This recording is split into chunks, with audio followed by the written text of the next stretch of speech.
was just after midnight. Tom Calvert was in Dublin for work, wearing a nice suit and a gold watch that showed he had money. He sat there looking unhappy, even though he tried to smile. The bartender walked over and said, "Last call. We close in 25 minutes." Tom nodded and faked a smile. The bartender then asked, "What's bothering you?" Tom looked at the bartender's name tag that read Patrick and chuckled. The classic Irish name, Patrick. Nothing much, just feeling like my life is a waste. Patrick raised an eyebrow. "What do you mean?" Tom replied, "Just what I said. My whole life feels wasted." Patrick examined him. "You look very well off. I doubt your life is wasted." Tom explained, "I run a clothing business for my father-in-law, but I feel like my life is wasted." Patrick said, "Regret is costly.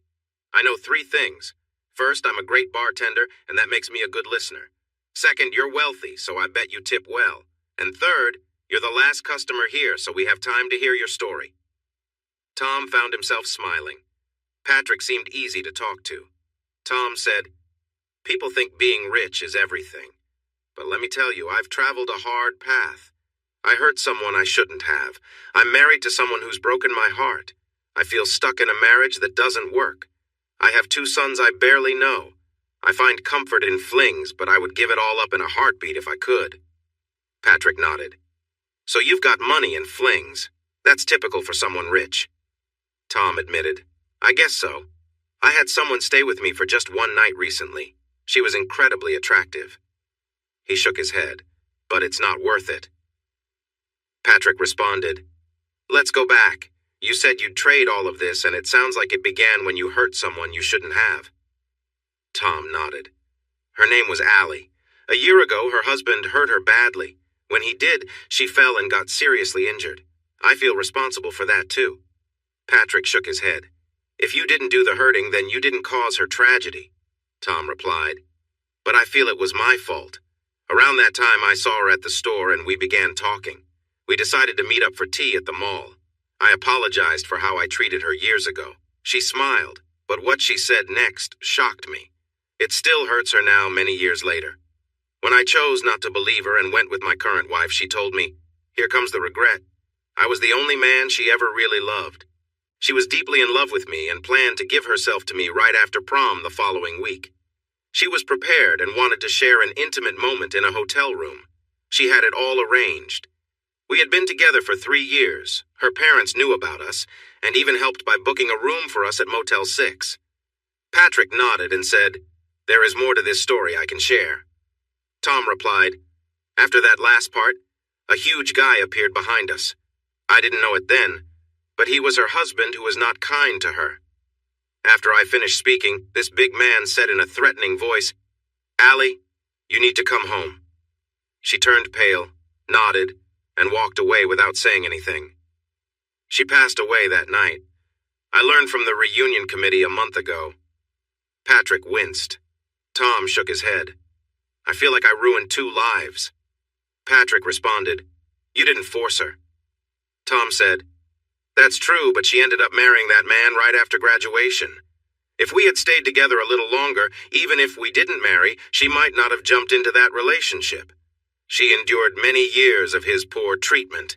If we hadn't ended things, she would have gone to Martin's University on a full art scholarship, and her life would have been so different. It's all my fault." Patrick said, "Hold on, start from the beginning. I still don't think it's your fault." Tom reflected back. Monday, April 24th, 2017. Tom got to school and looked for his girlfriend, Allie. Brittany, the head cheerleader, was at his locker. She looked at him kindly and said, "I'm sorry to say this, but Allie is in D Hall. She's with my ex, Chad." Tom quickly walked to D Hall and saw Allie with Chad. He witnessed them sharing a kiss as he approached. Allie jumped when she saw him, and Tom felt betrayed. His heart sank. His girlfriend wasn't just talking to someone, she was with Chad, someone he didn't like. He glared at Allie, then stormed off, saying, "I can't believe this." Allie ran after him, calling, "It's not what it seems, Tom! Tom!" Allie fell to the floor in tears as Tom continued to walk away. Tom returned to his locker, where Brittany was waiting. She said, "I told you. I'm sorry, but I thought you should know that my ex-boyfriend was with your girlfriend. By the way, prom is coming up and I'm not with Chad anymore. I'm free now. Tom looked at the attractive Brittany and asked, Really? Brittany nodded with a smile. Tom felt broken but also amazed that this lovely young woman wanted to go to prom with him. He nodded excitedly. For a man with a broken heart, he sure bounced back quickly. Tuesday, April 25th, 2017. Before class that morning, Allie approached Tom and said, Tom, please listen. Chad came up to me and asked about art class. We talked for a moment, then he kissed me. I didn't kiss back. He just took it upon himself to kiss me. I didn't agree to that. Tom looked into her eyes and saw she was sincere, but he couldn't believe her story. He replied, Wow, you're really good at lying. I don't want to see you again. Tom walked away and Allie slumped down, feeling her heart break again. Saturday, April 29th, 2017. Brittany called Tom's phone that morning at 9. Tom, hey, my dad wants to meet you. I told him all about you and that you are taking me to prom. Tom sighed. Really? Already? Brittany was excited. Yes, he can't wait. Tom sighed again. Okay. I guess since we're going to prom together. Brittany added, Great, dress nicely. Daddy doesn't like sloppy looks. The address is 16 Windsor Court. Tom put on his khakis and the red shirt he wore for his part-time job. It was the best he could do on such short notice. It was a warm spring day, already in the low 70s with bright sunshine. Tom entered the address into his phone and saw it was at the far north end where the big houses were. His family lived in a small house that his father had inherited before the town became fancy. He felt nervous when he reached the entrance to Windsor Court and saw a guard at the gate. As he approached, he said, I'm Tom Calvert. I'm here to see Mr. Randolph. The guard nodded and pressed the button to let him in. Tom felt out of place as he drove past large mansions, each with many garages. When he arrived at Brittany's house, she was waiting at the door with a bright smile. As he stepped out of his car, Brittany greeted him with a quick kiss and said, Better get used to those. Brittany led him through the front door, past several living rooms, to one at the back that opened to an impressive pool and patio. There was a pool house that was almost as large as his own home. Brittany smiled as she walked to the table and introduced him to a man in his 40s. Tom thought her father was quite handsome. Next to him was a woman who appeared graceful, looking younger than her age after some work done. Brittany smiled and said, Daddy, Mom, this is Tom, my date for prom.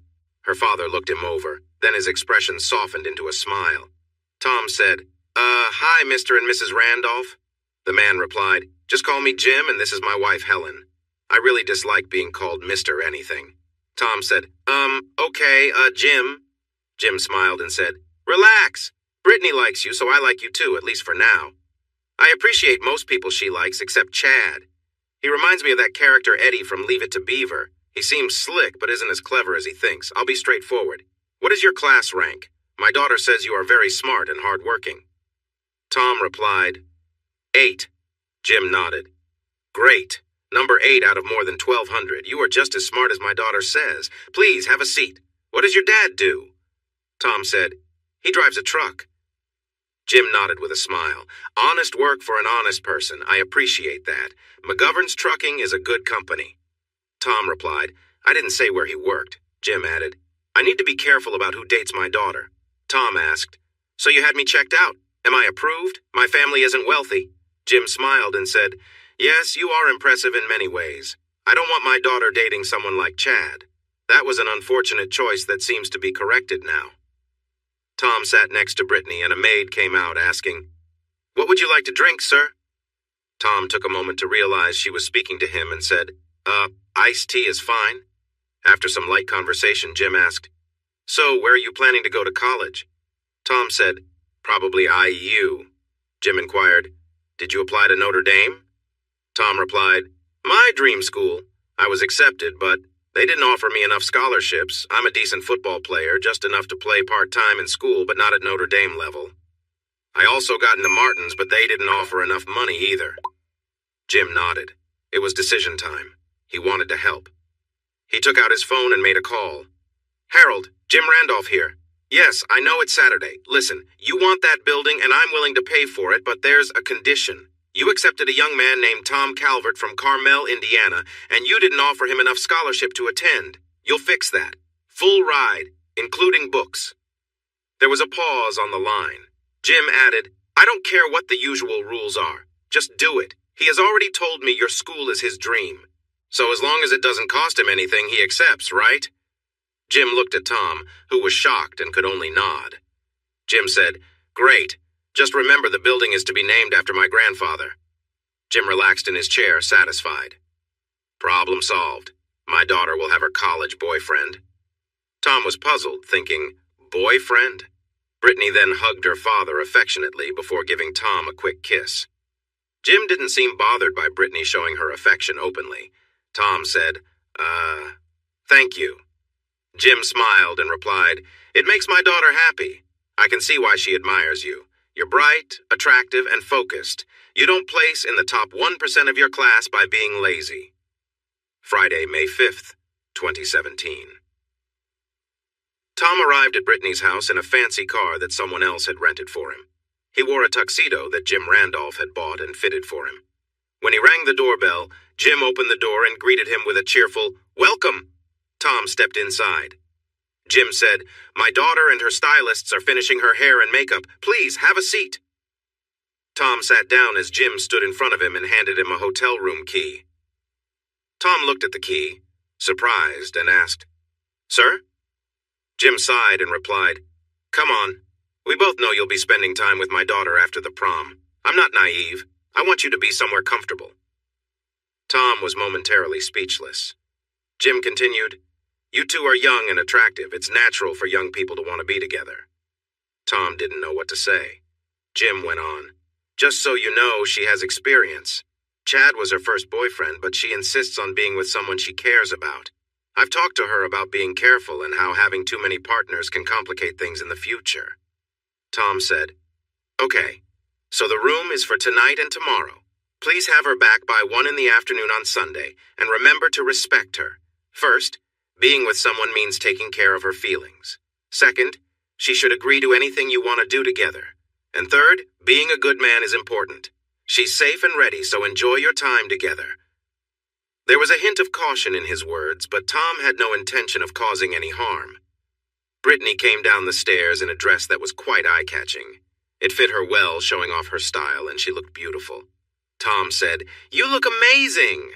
His compliment was heartfelt, and Brittany smiled brightly. Jim appreciated Tom's honesty as well. The fancy car took them to prom. Tom felt relieved that Allie wasn't there. It seemed strange to him that they were officially together, yet he had never formally asked. They just were. Chad attended the event with Madison. Brittany was different from what he expected. She wasn't interested in the after-prom party. She just wanted to dance with him and gazed at him with admiration as they moved to the music. When Chad tried to join in, Brittany shot him a cold look and said, "Not happening." Brittany enjoyed slow dancing and shared sweet kisses with him. Her smiles were genuine, showing that she truly wanted to be with him. Around 10, Brittany said, "My dad gave you a room key, right?" Tom was taken aback that she knew. Brittany rolled her eyes playfully and said, "Of course. I'm open with my parents. They understand. I told them I wanted tonight and tomorrow. We have already checked into our room in the honeymoon suite." Tom and Brittany headed downtown to the Upper Windsor Hotel in Indianapolis, looking forward to a memorable evening. They took the elevator up to the 10th floor and entered room 1001.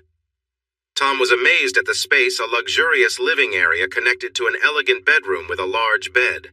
As they settled in, Brittany playfully asked Tom to help her with her dress zipper. Smiling, he unzipped the back of her dress, which she let slip off her shoulders before she stepped away. They shared a close embrace, both feeling excitement and affection for each other. After a moment together, Brittany led Tom to the bed, and they enjoyed a warm, quiet connection, both feeling at ease and happy in each other's company. With soft laughter and gentle words, they made the evening one to remember, simply enjoying being together in a peaceful moment. Later, as they rested, Brittany and Tom reflected on the evening, grateful for the calm and closeness they'd shared. It was a night of joy, leaving both feeling relaxed and connected, looking forward to more moments like these. Brittany was teaching him in a way that made him feel comfortable. After a little while, she encouraged him gently. She guided his head up and smiled. He positioned himself over her, and she helped him find the right spot. He eased in a little, and she guided him, helping him adjust. He was surprised by how it felt. She smiled at him without making fun of him. He moved gently, feeling excited. Since he had just finished a short time ago, he could keep going for a bit longer, but soon she began to breathe heavier. He pushed a bit harder, and then felt himself relax. She laughed lightly and said, "That was wonderful." He got off as she took a cloth to keep things tidy. After cleaning up, she changed the sheets and laid down beside him, resting her head on his chest. She whispered, "That was magical," with a happy sigh. They laid there for a while. Brittany shared how much she enjoyed the night and how he was a great boyfriend. She said, "I loved how sweet you were. Some past boyfriends didn't let me have my turn. Just know you are already amazing at this, and we have only been together once." They shared soft kisses and talked openly. Suddenly, there was a knock on the door. Brittany gave him a playful look and walked to the door without any clothes on. A porter brought in 2 bags. One was his and the other was hers. Brittany casually went to her purse, took out some money, and handed it to the surprised porter. After he left, Brittany laughed as she walked back to the bed and said, "That was funny. Anyway, I have clothes for tomorrow. My dad set us up for a fun day. We have tickets for a concert tomorrow night. We can check out downtown together. We have lunch reservations too." As they chatted, she playfully touched him, and before long he was feeling excited again. With a smile, she joined him, and they shared another moment together, laughing and enjoying each other's company. "That was great. You are such a wonderful partner," she said happily. After a while, she got ready for bed, and they cuddled together. She quickly fell asleep with a smile on her face. The next day, the limo took them back to her house. Tom noticed that his car had been cleaned and looked nice. Tom felt a bit unsure about how her parents would feel after spending a fun weekend with their daughter. When they walked in, only Jim was home. Jim looked a bit unsure until Brittany jumped into his arms and said, "Daddy, it was amazing. He's kind, thoughtful, and fun." Her voice lowered. "He always lets me go first." Jim smiled at Tom and nodded. "I knew you were a good guy. Thanks for making my little girl so happy." Brittany then asked, "Where's Mom?" Jim replied a little sharply, "In Paris." Brittany dropped the subject. Tom returned to the moment and said, "Strange, right?" Patrick nodded. "Her parents set this up for you two?" Tom agreed with a nod. Patrick went to the front door, locked it, turned the closed sign, and pulled down the shades. Tom started to get up, but Patrick said, "Wait, what happened next?" Tom replied, "Well, we fell in love quickly. We got married in August, just before college started. Brittany wasn't like many girls. She didn't want a big wedding. It was big by my standards with 200 guests, but for a rich girl, not really. We held it in a small room at the country club her dad belonged to. The student housing at Notre Dame turned out to be married student housing." Friday, August 25th, 2017. Brittany excitedly inserted the key into the lock and opened the door. She stepped into their 3-room apartment and danced around, shouting, "Ours, ours, ours!" She ran up to him and gave him a kiss. Brittany was perfectly fine living in that simple student apartment. On the first day of class, he went to the business building while she headed to the art building. When they both came home that evening, Brittany said, "Sit down because I need to share a few things. First, starting next week, I'll be modeling for my drawing classes. Secondly, I'll be taking part in some art museum events which are different. To keep things clear, we will both be attending." Tom asked, "Modeling means you'll be undressing, right?" Brittany nodded. Tom questioned, "Only in the classroom, right?" Brittany replied, "Not really. You'll have to manage me being alone during class time, but I insisted you be my chaperone for private sessions and museum events." Tom responded, "And if I don't like it?" Brittany said, "Tom, the classroom is just that. It's a classroom with other students present, for the other events. You'll be there to support me." Tom sighed and nodded. Monday, August 28th, 2017. Tom entered the art building looking for room 108. It was almost 8 o'clock, and he didn't have a class at that hour. He walked in just behind another student. Brittany was there in a robe. She noticed him and rolled her eyes before walking over and saying, "See? Classroom, easels, drawing pads, students, and a teacher?" Tom sighed, and Brittany added, "You're feeling insecure. I hope you can let this go and not cause a scene. I am only yours. Honestly, I am looking forward to posing. I will be by myself, okay?" She stood in front of him with her arms by her sides and said, "If we are good, just take off my robe." Tom sighed, undid the tie, and gently took the robe off his wife. She gave him a soft kiss on the lips, turned around and walked to the stage, waiting to hear what to do next. Tom silently said, "Sorry," to his wife. She smiled back and whispered, "Love you." Tom left feeling a bit better, but also somewhat foolish.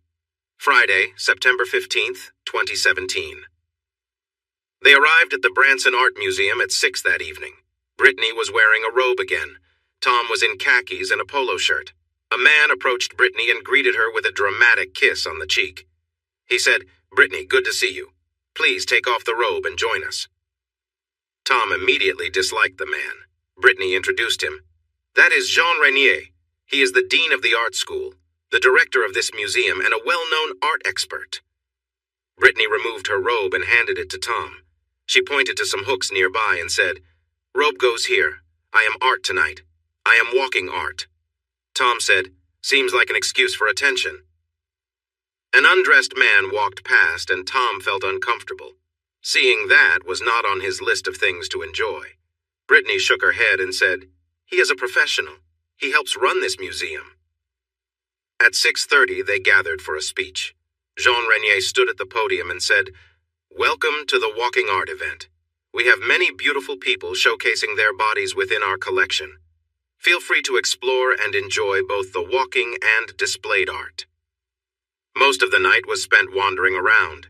Many people complimented Brittany as they moved through the exhibits. The event was set to end at 10 o'clock. At 9:45, Jean Renier approached Tom and Brittany and said, "Thank you for being a part of tonight. It may seem unusual to those outside the art world, but tonight was a huge success." Tom felt Renier was mocking him, but there wasn't much he could do. Renier hadn't crossed any lines, and Brittany had stayed with him all night. As they walked out, Tom said, "He seems untrustworthy. Be careful around him." Brittany replied, "I know. He is clever and tricky. I will keep my distance." Patrick asked, "So you warned her about him?" Tom nodded and said, "The issue is he had plenty of time. She did a lot of modeling, and I was there for the first 4 years of her events. But then she stayed in school for her master's while I started working for her dad. It took 7 years, but he got what he wanted in the end." Patrick said, "But you know, for those 7 years, she was completely faithful. I wouldn't call that time wasted." "You said she loved you and you loved her. Yes, she's not thinking clearly, but you did have almost 7 good years together." Tom nodded but replied, "It was based on a lie." Patrick asked, "What do you mean?" Tom answered, "Now this is the end of my marriage to Brittany." Monday, October 14th, 2024. Tom arrived home to find Brittany sitting on the couch. There was something different about her eyes. Tom looked at her and asked, "What's wrong?" Brittany sighed and said, "Tom, we need to talk." Patrick interrupted, saying, "Uh-oh." Tom nodded. Yes, uh-oh is right. Tom looked at his wife and knew from his business experience that he should stay quiet and listen. Sometimes someone shares too much information. Brittany said, "You need to hear me out. This isn't up for discussion. I've made my decision, and this is how it will be." Tom felt uneasy, knowing this would be a big change that he wouldn't like. Brittany continued, "There's an art show in Las Vegas next weekend, and I'm going," Tom remarked. "You said I, not we." Brittany nodded and said, "I'm going with Jean Renier." Tom responded, "And by with, you mean in the same hotel room?" Brittany confirmed, "I've only been with 2 men, and I feel the need to have more experiences. I love you, but this is just a casual encounter. He's charming, well-connected in my art world, and a well-known expert." Tom realized that "hate it" didn't even begin to cover what he was feeling. Tom said, "First, this is cheating. Second, it's still cheating. And third, cheating leads to divorce." Brittany insisted, "It's not cheating. It's just a casual encounter. I still love you, but I want to take a lover. Tom replied, any relationship outside our marriage is cheating unless both agree, and I certainly do not agree. Brittany stated, I'm telling you in advance, so it's not cheating. I've been faithful for 7 years, and I want to explore more of life. Tom looked at her in disbelief and said, this is really unbelievable. Brittany said, now that this is settled, I need to make a list to pack. She left the room, ignoring Tom as he called after her, this is not settled. Later that afternoon, Tom's father-in-law, Jim, came over and said, I hear you had a fight with my daughter about her lover. You will not be divorcing her.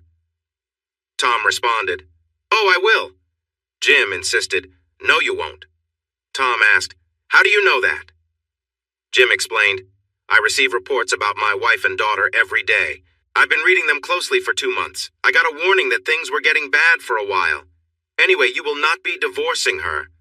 Tom retorted, I know you'll fire me. Jim shot back, oh, it's much more than that.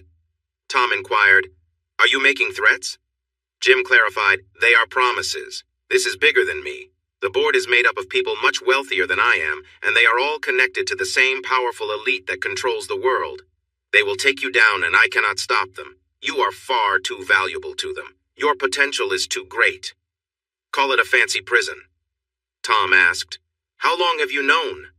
Jim replied, I got some troubling news about 2 months ago. It's my wife's negative influence, no doubt. I think Rainier finally talked her around a month ago based on my reports. I keep an eye on both my wife and daughter. Brittany is tougher than my wife.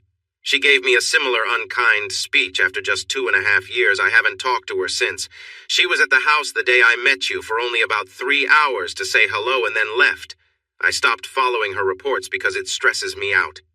Tom said, I will not be fooled.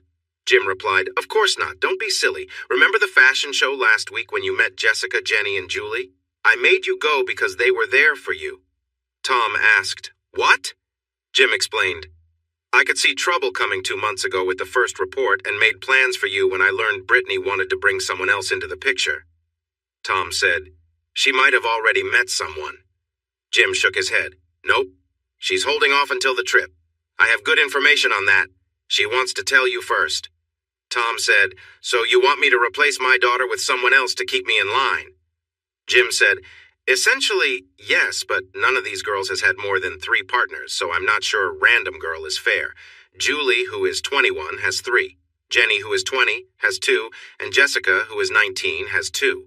All but one were in relationships. Julie had a brief encounter with a football player. If you try to leave, they could make things very difficult for you. Your skills are too valuable. By the time you're 30, you'll be on many boards of directors. Jim continued, pick one. Being alone and unhappy, or being with someone who truly finds you attractive. You're good-looking and wealthy. That's hard to resist. All 3 girls like you. I sense you like Jessica the most, since you talk to her the most. They'd all want to be your first partner. Jim sighed a little and said, I'll let you think it over. I know I've added more to your full plate. Thursday, October 24th, 2024. Brittany turned over in bed and said, just one more? She reached for him playfully. Patrick interrupted and asked, you said no, right? Tom replied, not at all. I was with her. Twice. That was the last time I was close to her. Patrick asked, so what happened next? Friday, October 25th, 2024. Tom woke up early while Brittany was getting ready for her trip. Tom had taken the day off work to try to convince Brittany not to leave. He told his boss it was for personal reasons. Tom said, this is wrong and we will get a divorce. Brittany replied, it's just something physical and I still love you. I'll see you in 2 weeks to plan for the holidays. They went back and forth about the same things many times until Brittany stood up and grabbed her bag. Tom said, this is your last chance, Brittany. Brittany answered, you won't divorce me. You're mine forever. I wanted you and I got you. I planned it that way from the start. Brittany hesitated and Tom noticed. Tom asked, you planned it from the start? Brittany sighed and said, well, you should know. After I broke up with Chad, I wanted you. I even paid him to kiss Allie and she had no idea. Tom had to catch his breath. Allie had been truthful that day. Everything had been a setup, and it shattered Tom's world. Tom said, "You never really loved me." Brittany shook her head. "I loved you the day you said yes to the prom. That weekend in the hotel, I was totally in love with you. I still love you, but I just need more now. I will love you forever. I just need more." Brittany asked, "Can I have a goodbye kiss?" Tom looked at her in disbelief and then shook his head. His whole life had been based on a lie. Allie was innocent, and he hurt her, leading to regret that weighed heavily on him. Brittany shrugged and walked out the door, getting into a limousine. An hour later, Tom's mind filled with awful thoughts about what she might be doing with Rainier. It consumed him all day, making him wonder if she had changed her mind. At 6:09 in the evening, Tom received a text from his father-in-law, Jim. "I'm sure you're having the same worries I had when my wife cheated on me. You're probably wondering if she went through with it and when. It ate me up inside for a year because I was alone. I know you don't want my help, but I'll support you as best as I can. I have updates from their trip that will help ease your mind, though the feeling of betrayal will linger. The limo picked them up this morning at 9:09 a.m. They quickly started kissing. There were some close moments in the limo. The private jet took off at 10:26 a.m. They were close at 10:45 a.m. He doesn't have anything special. They were together 4 times on the plane. She had 3 good experiences, but they weren't amazing, just a bit different since he relates more to her art. You don't owe my daughter anything now. Let me say it again. You owe Brittany nothing." At 6:30, the doorbell rang. Jessica showed up with a McDonald's bag, 2 large vanilla milkshakes, and a bright smile. Patrick said, "So, you stood your ground?" Tom shook his head and replied, "No, Jessica and I were together for 6 years. I cared for her but couldn't give her the marriage and family she wanted. We were really just best friends until she decided we needed to end things so she could look for a husband to start a family. She met someone 3 months later and got married a year after that. I let her go. She did the right thing by breaking up with me before dating again. Her husband is a nice guy and a plumber. When he wanted to start his own business, I helped him get the tools he needed at a very low price. He's doing really well now and taking care of his family. I've kept an eye on them. He once had too much to drink at a plumbing convention. A woman showed interest in him, but I had some friends nearby to make sure everything stayed okay. I like to think of myself as a protector of their marriage." Patrick looked surprised and asked, "You helped save their marriage?" Tom nodded. "It felt right to do that, and I still help out at those conventions. He has stopped drinking so much since then. He realized he almost messed things up.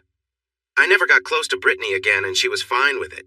She quickly fell for Gene like she did for me and stayed with him for 5 years before moving on to someone else. It was funny, though. When she decided to go after other men, she went all in. On one trip with Rainier, he had an art show where things got a little out of hand.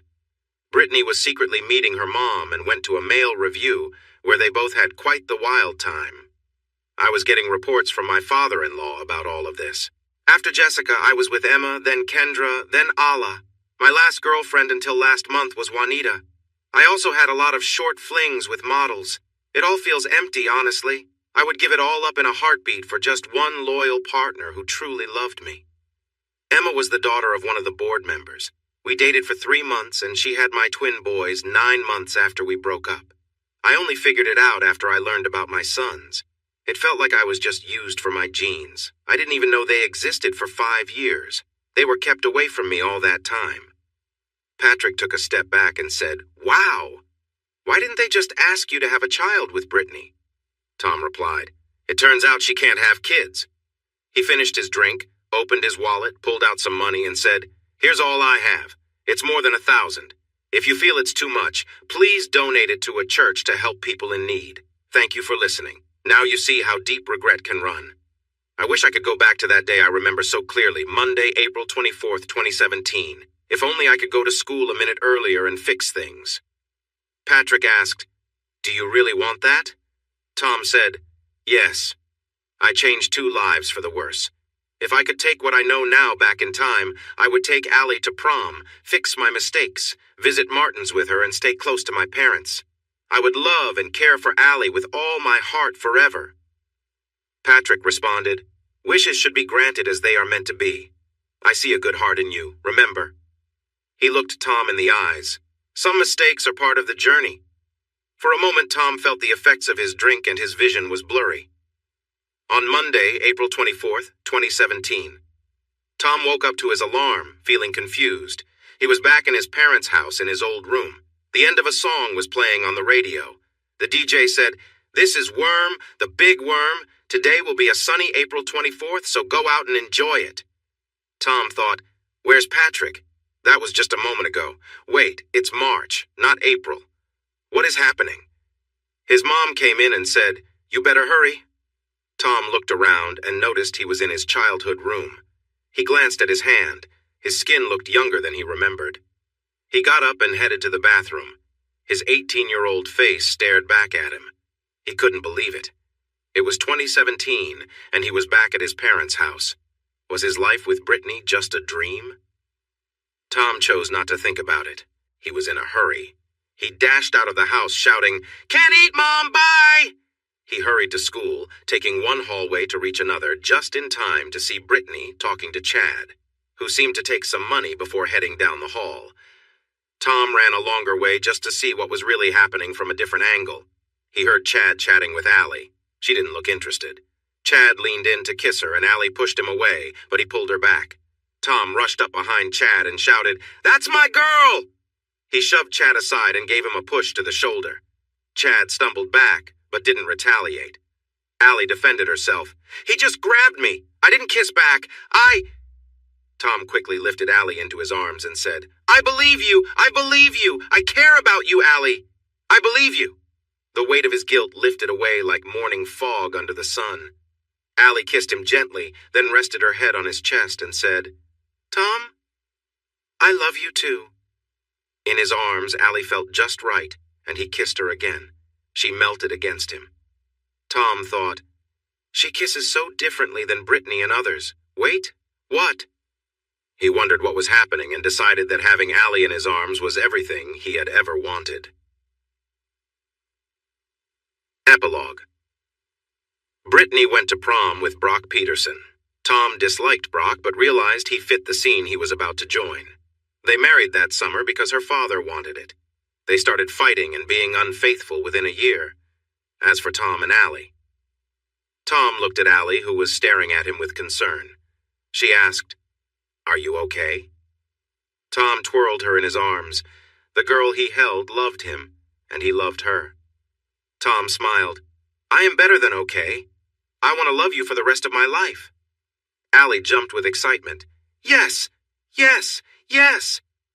A small crowd gathered around them after Allie's joyful shout. Brittany happened to walk by and sighed as she noticed them, giving them a quick frown before walking away. Allie took Tom's words about forever as a proposal, even without a ring. It was sooner than he planned, but deep down he wanted her as his wife. He might not know what to do next, but he was sure about what not to do. Backing away now would hurt Allie, and he promised himself to never hurt her. A strange thought crossed his mind. In another time, Allie was sad, but here she was filled with joy. Allie called her mom. "Mom! Tom just asked me to marry him, and I said yes." Tom heard a delighted scream from the other end. After a moment, Allie glanced at her phone and said, "Friday. I want to be your wife as soon as possible. We just need to get the license this afternoon after school, and we can get married Friday after school." Tom looked into Allie's eyes, seeing her hope and determination. He agreed. "Let's make it happen. We can stop at Walmart afterward for a ring." Allie smiled at him and said, "I love you, Tom." Tom called his parents, who were supportive but a bit cautious. They could see he was serious. They liked Allie and backed his choice. Allie looked at him and said, "Can we go to Martin's University? It's my dream, and you were accepted." Tom replied, "I know." He felt nervous because he didn't know how to pay for it, and the loans would be huge. She was gentle and kind, but had him completely under her charm, which made him feel strong. Allie squealed with joy. "Oh, Tom, I am the happiest woman in the world right now." The happiness in her eyes warmed his heart. After school, both sets of parents met them at the courthouse with the important documents. Tom's mother, Anne, and Allie's mom, Sandra, were both emotional as they entered the building together. Tom's father, Hank, and Allie's father, Chuck, patted him on the back and told him that, although they were probably young, Allie was a wonderful choice, and they made a great couple who never argued. It was clear that Allie fit perfectly into his life. They quickly got their marriage license, which was a relief. Afterward, they went to Walmart to look at rings in the jewelry section. The families gathered around as Tom examined different options. One diamond ring cost almost $600, and he felt nervous about the price. Allie noticed another ring and said, "That one." Tom looked at it. It was silver with a synthetic white sapphire in the center, framed by tiny synthetic ruby pieces. It was only $90. Tom commented, "I can get you a real diamond." Allie shook her head and replied, "Tom, the ring means a lot because it's from you. I just want to wear your ring. It doesn't matter what the stone is. I'll wear it proudly no matter its value. What I really want is to be Mrs. Calvert. Nothing else matters. If we didn't have to wait 3 days, I would marry you right now." Tom hesitated. "But you deserve a real—" She gently placed her finger on his lips and said, "What I deserve is to be your wife. Something special will happen on Friday. We will start our life together. I had plans for us after prom next week, but since we're getting married sooner, we won't need those plans." Tom pulled her into a warm hug, and she always melted into his arms. Allie whispered to him, "Don't worry about anything. I've prepared for this moment." Friday, April 28th, 2017. It felt strange to go to school knowing he was getting married that day. It was tough to focus on his lessons, but he was determined to keep his grades up. Allie sat beside him at lunch, their sides touching. She smiled and said, "I love you," many times, and he happily replied the same. Allie felt a deep sense of peace and happiness, grateful for the life she now had. Memories of harder times surfaced briefly, but today was a day of joy, and she pushed them aside. After school, she joined Tom for their quiet wedding at the courthouse. Dressed in a simple white floral dress, she stood before the judge with their parents as witnesses. It was a short ceremony, just how Allie wanted it, with only the closest people by their side. At 4:30, Judge Calvin Washington declared them husband and wife. Tom wore a plain silver band, and Allie's silver ring sparkled beside her sapphire engagement ring. Afterward, their parents brought them to Allie's house. As they entered, they noticed a congratulations balloon waiting in the cozy living room. Her small house was decorated with care, with more balloons by her bedroom door. One read "Love," and another, "Wedding Day." Her room had been tidied up with fresh linens, adding a special touch to the day. A light-hearted note from her family suggested ways to keep the room clean, which made her smile. Allie, still wearing her summer dress, looked at Tom with a playful glint in her eye. She felt at ease, and together they laughed, sharing a warm embrace. They talked quietly, savoring the special moments they'd created that day.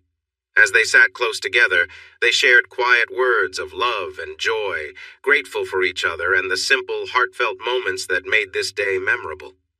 He stood by her door but was a bit too eager. She held his hand gently and guided him, softly saying, "Take your time."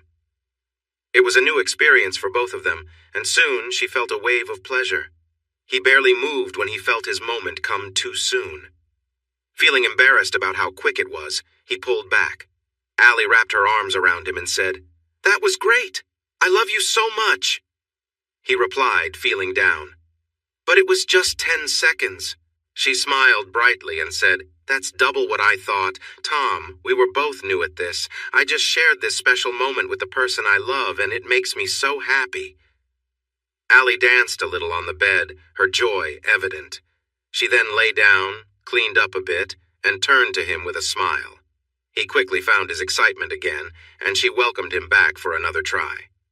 This time he managed to last longer, and they both shared a sweet moment together. After a third attempt, she enjoyed another wave of happiness, but he wasn't quite ready yet. At 6:30, they heard a voice from outside. "Dinner is ready." They got dressed and went out. Tom's father opened the door of their old SUV for them. They sat in the back as they drove to a restaurant where they had steak and potatoes. Both sets of parents helped pay, and Tom appreciated it, knowing it was a stretch for them. Tom's father raised his glass for a toast, saying, "To my son and his lovely partner. Allie, you are now like a daughter to me and my wife. We may not have much, but young love can thrive. I married your mom when I was really young and don't regret a moment. You'll need to work at it, but if you truly love each other, it can be wonderful." Allie's father stood and said, "Tom, you are now part of our family too. You will live under my roof until college." Chuck joined in with a chuckle, saying, "My roof is pretty small. And speaking of young parents, I was even younger when Allie was born. It was a tough start, but I don't regret it. I've been happier since I married her. Remember, it takes work, but true love can make it last." Dinner was a joyous time, bringing the two families together. They made it clear that Tom and Allie were now part of their family.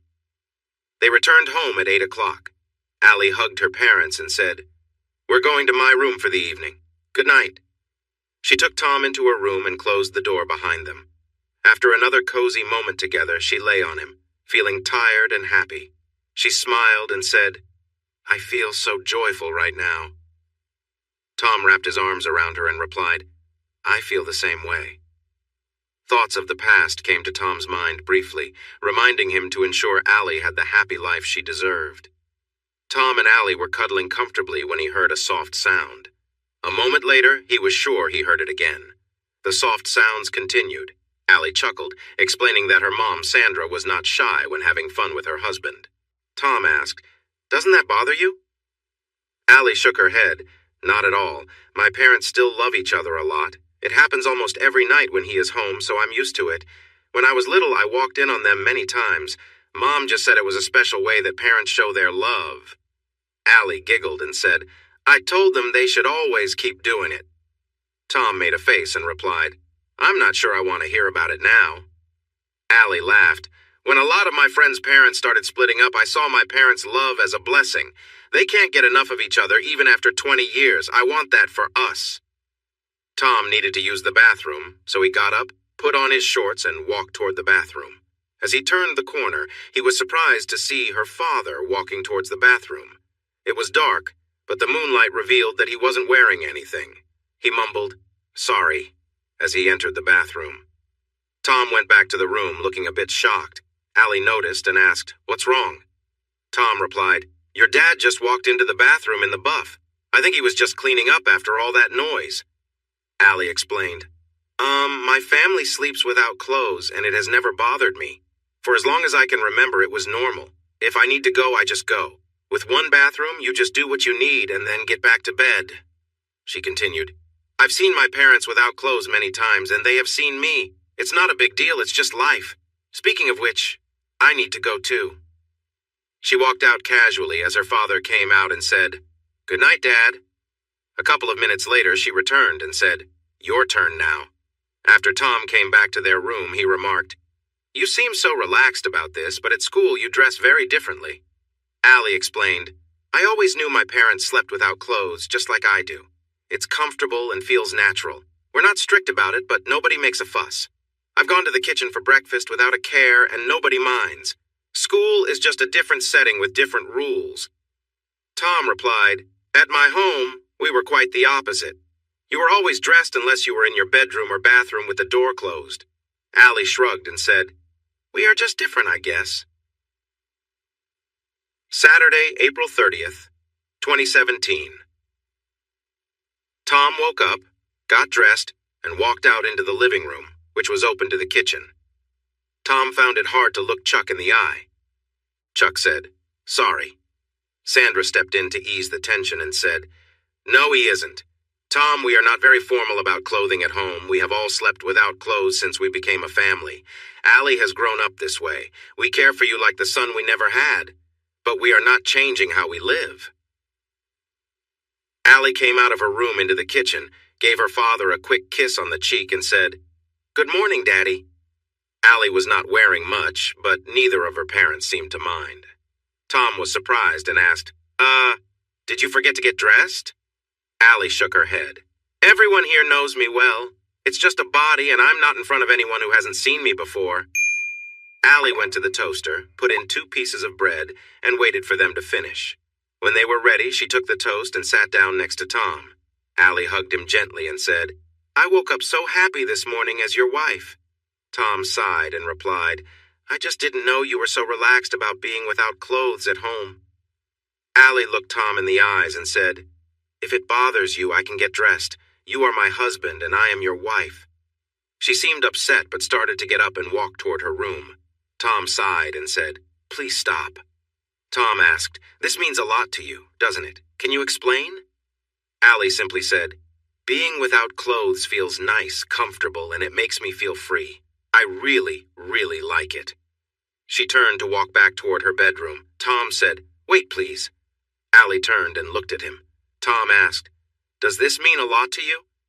Allie nodded. Tom said, Then I am wrong for trying to change you.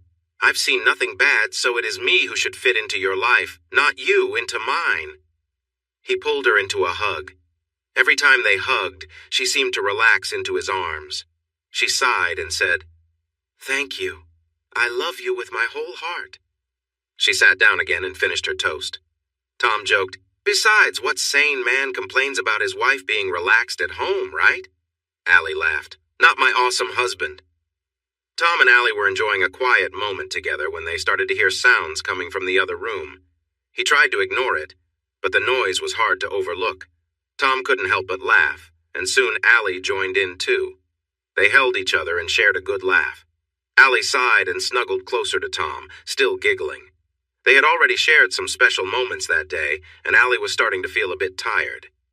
He kissed his wife gently on the forehead, and they both laughed for a little while longer until they heard someone enter the bathroom. Monday, May 1st, 2017. Allie jumped into her married life, asking Tom to take her to the courthouse right after school to change her name. She wanted to be known as Allie Calvert. Within a week, she had updated her driver's license, social security card, and even her library card.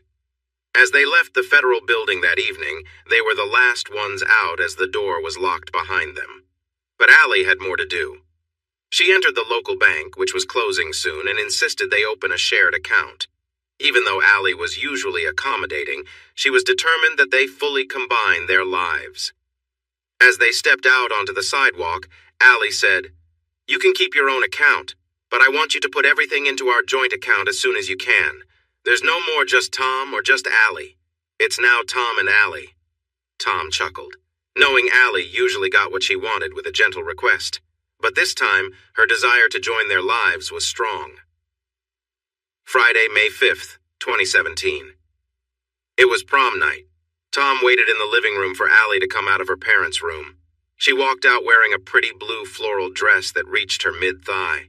It was all they could afford, but it looked lovely. Allie typically went without makeup, but tonight she had on a bit of mascara and blush. Her hair was styled and flowed down to her shoulders. Tom smiled and said, You look beautiful. They arrived at the school and parked in the lot. As they approached the entrance, a fancy limo pulled up. The driver opened the door, and out came Brock Peterson with Brittany. Tom felt a moment of discomfort remembering his past with Brittany, but quickly dismissed it. Allie was a much better choice. Although Brittany had cared for him once, he knew he had a chance to build a lasting relationship with Allie if he put in the effort. He promised himself to love Allie fully. Allie teased, Are you jealous? Tom laughed lightly. Jealous of what? A fancy car? Allie replied, Of the head cheerleader living a glamorous life. Tom looked her in the eyes and said, Not at all. I'm not interested in that. In his mind, he thought, They belong together. He smiled at Allie, took her hand, and they walked into the prom together. As they stepped inside, Allie simply said, Will you dance with me? Tom grinned. He wasn't the best dancer, but he knew trying was what really mattered. It was a slow dance to Stay With Me by Sam Smith. She looked at him, drew closer, and kissed him. He felt a bit silly trying to dance quickly to Shut Up and Dance With Me, but she still appreciated his effort. More slow songs came on, and he found it easy to dance with her. She just wanted to be in his arms, moving gently together, often taking a moment to share sweet kisses. When a fast song played, Allie kindly left the dance floor to grab some snacks at a nearby table. Allie chatted with some friends, while Tom talked with a few of his teammates. When the slow songs played again, Allie returned without needing to say a word, and Tom led her back to the dance floor. As the night ended around 10, they were leaving when Emily, the co-captain of the cheer team, approached them. "Hey, you two, there's an after-prom party at Lake Nalshoni." Allie surprisingly asked, "Can we go?" Tom nodded and quickly sent a text to her parents to let them know they would be out late. He received a message reminding him to be careful about drinking and driving. He replied that he wouldn't drink.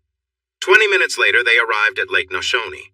The lake was really an old quarry that had filled with water and was mostly dug into the hillside. It had been left alone for years and was a known spot for people to gather. In the center, a bonfire crackled, surrounded by a cleared area, and there was a stack of tires holding pallets. One pallet had a keg, and another had a punch bowl. Someone had brought a radio that played upbeat music. Jerry, another teammate, called Tom over while Allie joined her friends. About an hour later, Tom was with some friends from the football team when Allie came over with Emily and a few other girls from their senior class. Allie had a cup in her hand and looked a bit unsteady. Allie called out, "Hey Tom, look at me." She seemed to be having a good time. The girls playfully danced around the fire. A few moments later, Allie teased him, saying, "Catch my dress." She tossed it, but it accidentally fell into the fire. Allie laughed, saying, "Oops." She giggled and continued to dance. One of the guys jokingly said, "Wow, look at that." Tom replied, Yeah." The guy continued, "Aren't you jealous?" Tom paused for a moment and said, "Not unless you do something." The guy grinned, "And what if I do?" Tom looked at him and said, "Then I'd have to step in." The guy laughed, but Tom remained serious. Tom tried to lighten the mood and said, "Just enjoy the party." The girls continued dancing joyfully in the glow of the fire. At the party, Allie was clearly affected by the drinks that had been spiked without her knowing. About 20 minutes in, she began to stumble near the campfire, almost losing her balance, but Tom quickly stepped in to steady her. Looking up at him with blurry eyes, she giggled, "Hi, Tom. I think I might have had a bit too much to drink." Tom chuckled, guiding her to sit down. "Yeah, it seems like it. Let's take it easy." Allie, still a bit dazed, looked around and mumbled about feeling good and being carefree. She was clearly enjoying herself, though a bit more uninhibited than usual. After some time, Tom decided it was best to take her home, as the night was wearing on. Gently helping her to her feet, he supported her as they walked to his car. By the time they reached her house, it was close to 1 in the morning. Her parents met them at the door, visibly surprised to see her state. Tom explained, "She didn't realize the punch was spiked. She's just a bit tipsy and needs some rest." Her dad thanked him, grateful Tom had brought her home safely. Tom managed to get Allie to her room where she sighed, smiling tiredly, expressing her happiness and relief to be home. Soon after, the night's festivities caught up with her, and she got a bit sick. Tom patiently helped her to the bathroom, where he did his best to clean up. Ensuring she was comfortable, he left her to rest, and the evening came to a close with everyone safe and sound. The shower was big and built onto the side of the house, sticking out a bit. It was placed far enough back that there were only 2 small walls around the bathroom, but it didn't really give privacy from the toilet. Tom was helping his wife out of the shower when someone banged on the door. Sandra called out, "Hurry up, I need to use the toilet." While he was trying to help his wife brush her teeth, Tom cracked the door open to say, "Just a minute." But Sandra wouldn't wait and came in saying, "I really need to clean up." Tom was surprised. Sandra was in the shower without clothes, holding a paper towel. She was a pretty 34-year-old with medium brown hair and a kind face with light freckles. Tom thought she looked attractive, even with a bit of age showing. Allie piped up, "Look, my mom is not wearing any clothes. She, still looks nice." Tom couldn't cover himself since he had to support his wife. Allie balanced a bit and said, "Hey, we are all without clothes. It's fine." Sandra threw the paper towel in the trash, moved the wet towels from the toilet lid, and opened the toilet. She stood there while saying, "I really need to go." Tom quickly tried to help his wife out, but Sandra was already sitting down before he could fully get away. He managed to pull back enough, but he could still hear her in the bathroom. A few minutes later, when Sandra came out, she said, "Sorry, Tom, we are all living in a small house, and there is no real privacy in the bathroom. The only place you can have some privacy is in the bedroom with the door closed. We use the toilet while someone showers. It's just how we live. No one is bothered by it, and I can't stand quick showers, so you can come in while I shower. We've all seen each other anyway." She smiled and joked. "By the way, my daughter is lucky to have you." Sandra winked and kissed Tom on the cheek, then laughed as she walked back to her bedroom. Tom helped his wife back to the bathroom, brushed her teeth for her, then carried her to their room and tucked her into bed. He kissed her goodnight, took off his clothes, and climbed in beside her. Even in her sleepy state, she moved closer and cuddled against him. Saturday, May 6th, 2017. Tom woke up to his phone buzzing. It buzzed more, then kept going. Allie's phone started ringing at the same time. Tom finally let go of his wife's arm, looked at his phone, and exclaimed, "Oh no!" Allie groaned, "I feel terrible." Tom replied, "That's a hangover. The punch you drank was definitely spiked." He quickly put on some shorts and headed to the kitchen. Her parents were there, looking worried. Her mom asked, "How is she feeling?" Tom grimaced. "Not as bad as she will." Suddenly they heard a scream from her bedroom. Tom added, "I didn't think of it before, but there are pictures and videos from last night. It all started as a dare near the punch bowl and got out of hand." Both of her parents looked shocked. Tom continued, "There are quite a few too." Allie then entered the kitchen looking upset and said, "Tom, I'm so sorry. Please don't be mad at me." Tom shook his head and reassured her, "I'm not angry. Nobody crossed my lines, and that's what matters." Allie sniffled, "Are you really not mad? Everyone saw me even when I fell." Tom handed her some aspirin and water. "We're fine. You might just have a few embarrassing moments coming up." Allie blushed, but an awkward silence followed. Tom had a realization and asked, "You enjoyed it, didn't you? Being naked in front of everyone. It was just a fun moment, but you felt a thrill, right? Be honest, because I can tell." Allie turned red and quietly admitted, Yes, and I don't want to wear anything. You said you liked me this way. I like it too." Tom laughed. "I won't complain. Just remember to keep your personal space and no kissing anyone else besides me." Allie sighed. "It's embarrassing. They will tease me on Monday." Tom hugged her and said, "You look great." Tom looked at his phone and saw over 500 pictures and 48 videos.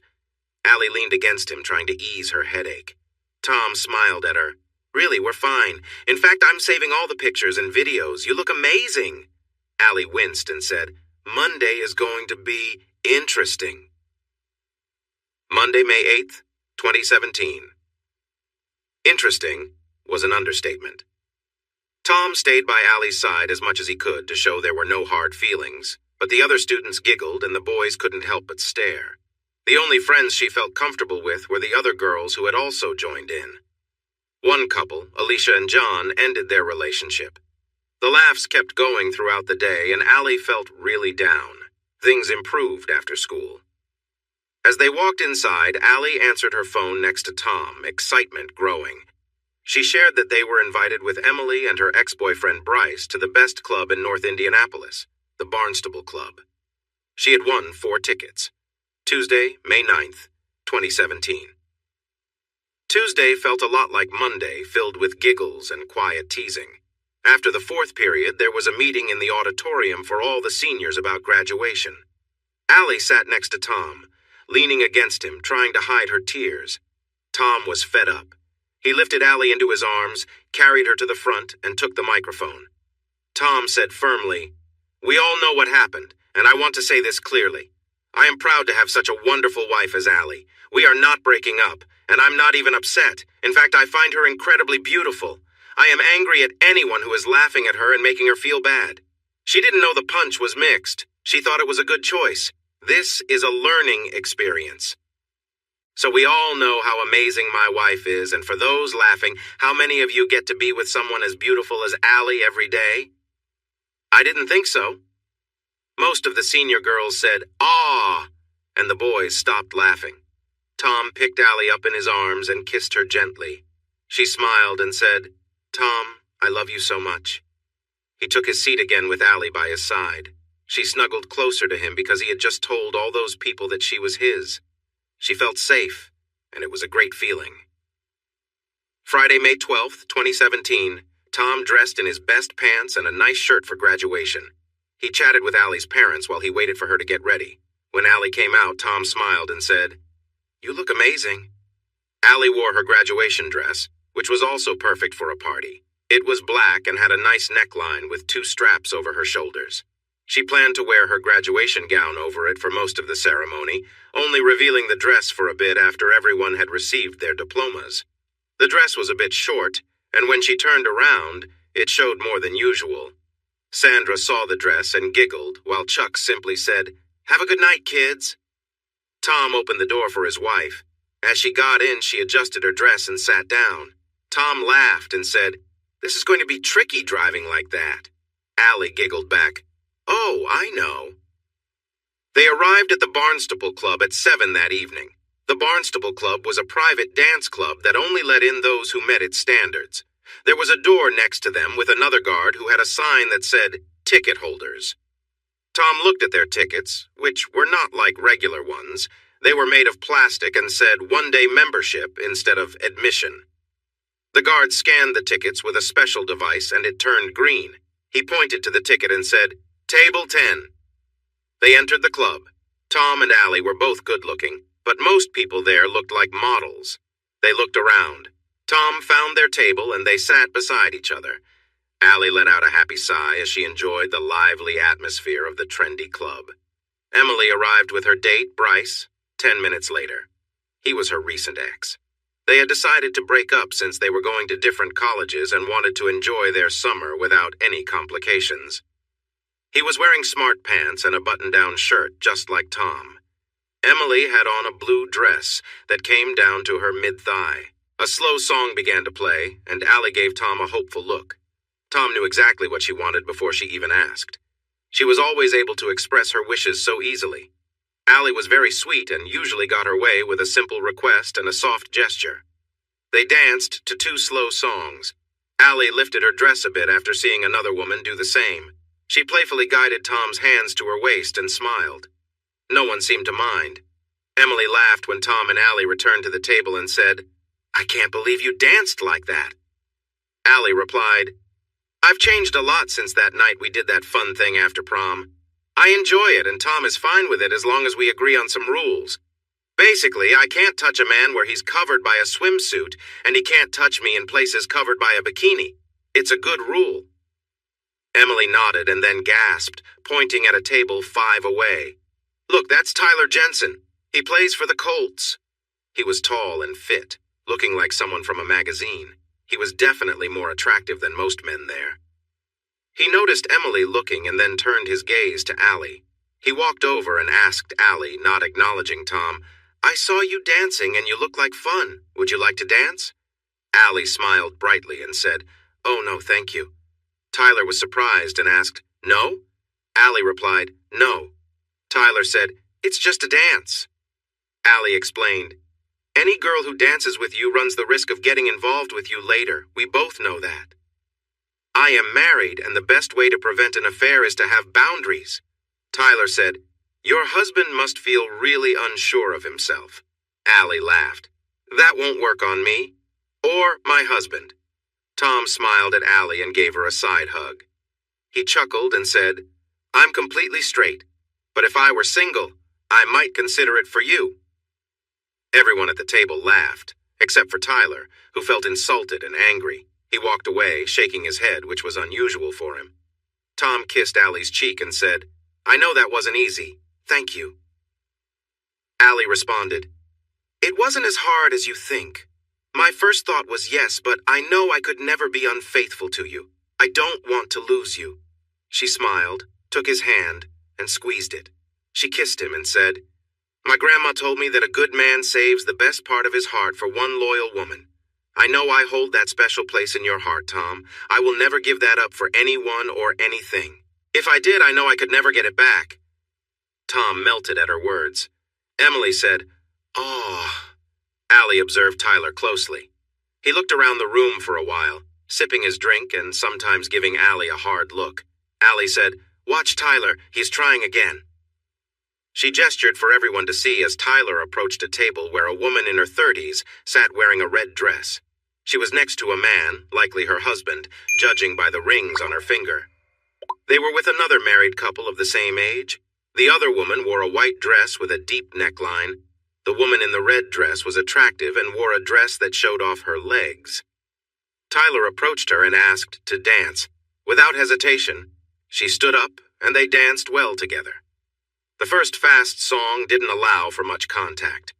The next song was slow, giving Tyler a chance to get closer without alarming her husband. As the next slow song played, her husband looked uncomfortable. The woman gazed into Tyler's eyes, caught up in the moment. He whispered something in her ear. She smiled, but didn't say anything. Allie told her group, "You are watching a relationship struggle." The woman returned to her table and sat for a few minutes. At first, they seemed to be arguing, but soon they appeared to be getting along better. Allie noticed the woman spilled some water on herself, then stood up to dry off.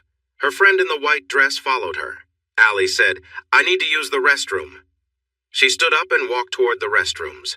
Allie was about 30 seconds behind the women. The woman in the red dress spoke with the woman in the white dress, who nodded and went back to the table. Allie noticed a marriage coming to an end, and then thought for a moment before coming up with a plan. She walked past the woman and visibly shook her head, saying, "Yikes." The woman stopped and asked, "What's the matter with you?" Allie replied, "I'm feeling sad. I'm watching a marriage fall apart." The woman said, "I don't know what you mean." Allie explained, "He made a flirtatious move on me half an hour ago. My heart raced when he asked me to dance. I know what you might be thinking. I was just wise enough not to get up at all." The woman said, "It's just a casual thing." Allie nodded. "And it can hurt a man who seems to really care for you. How long has it been?" The woman answered, 10 years. This is a big opportunity." Allie pointed to her rings and said, "The rings on my finger aren't worth much. The main stone is just a sapphire. We don't have much and we're young. Right now you are richer than me with your money and a husband who seems to love you, but by tomorrow morning I will feel richer than you." The woman objected. "But," Allie shrugged and said, "I can't stop you. My grandma taught me that every man with a good heart has a special place reserved for a woman in his life. It's meant for his wife. All he asks for is love and loyalty. If you go home with Tyler, you will lose that special place in his heart.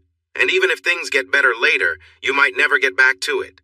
You could end up just being a close friend, and there's a good chance he might leave you. You would be hurting him in the last 10 years you've had together." The woman insisted, "But it's just a casual thing." Allie shook her head. "You know that isn't true. You're trying to convince yourself of a lie. If you go with Tyler, there's a good chance you'll never get back into his heart." Allie shrugged again, saying, "It's your choice. Tomorrow morning I will wake up to my husband who will tell me he loves me, and I will see that love in his eyes. I own his heart. It belongs to me. Tomorrow you will look into your husband's eyes after what you did and see that love is gone. All you will have is one night that feels amazing.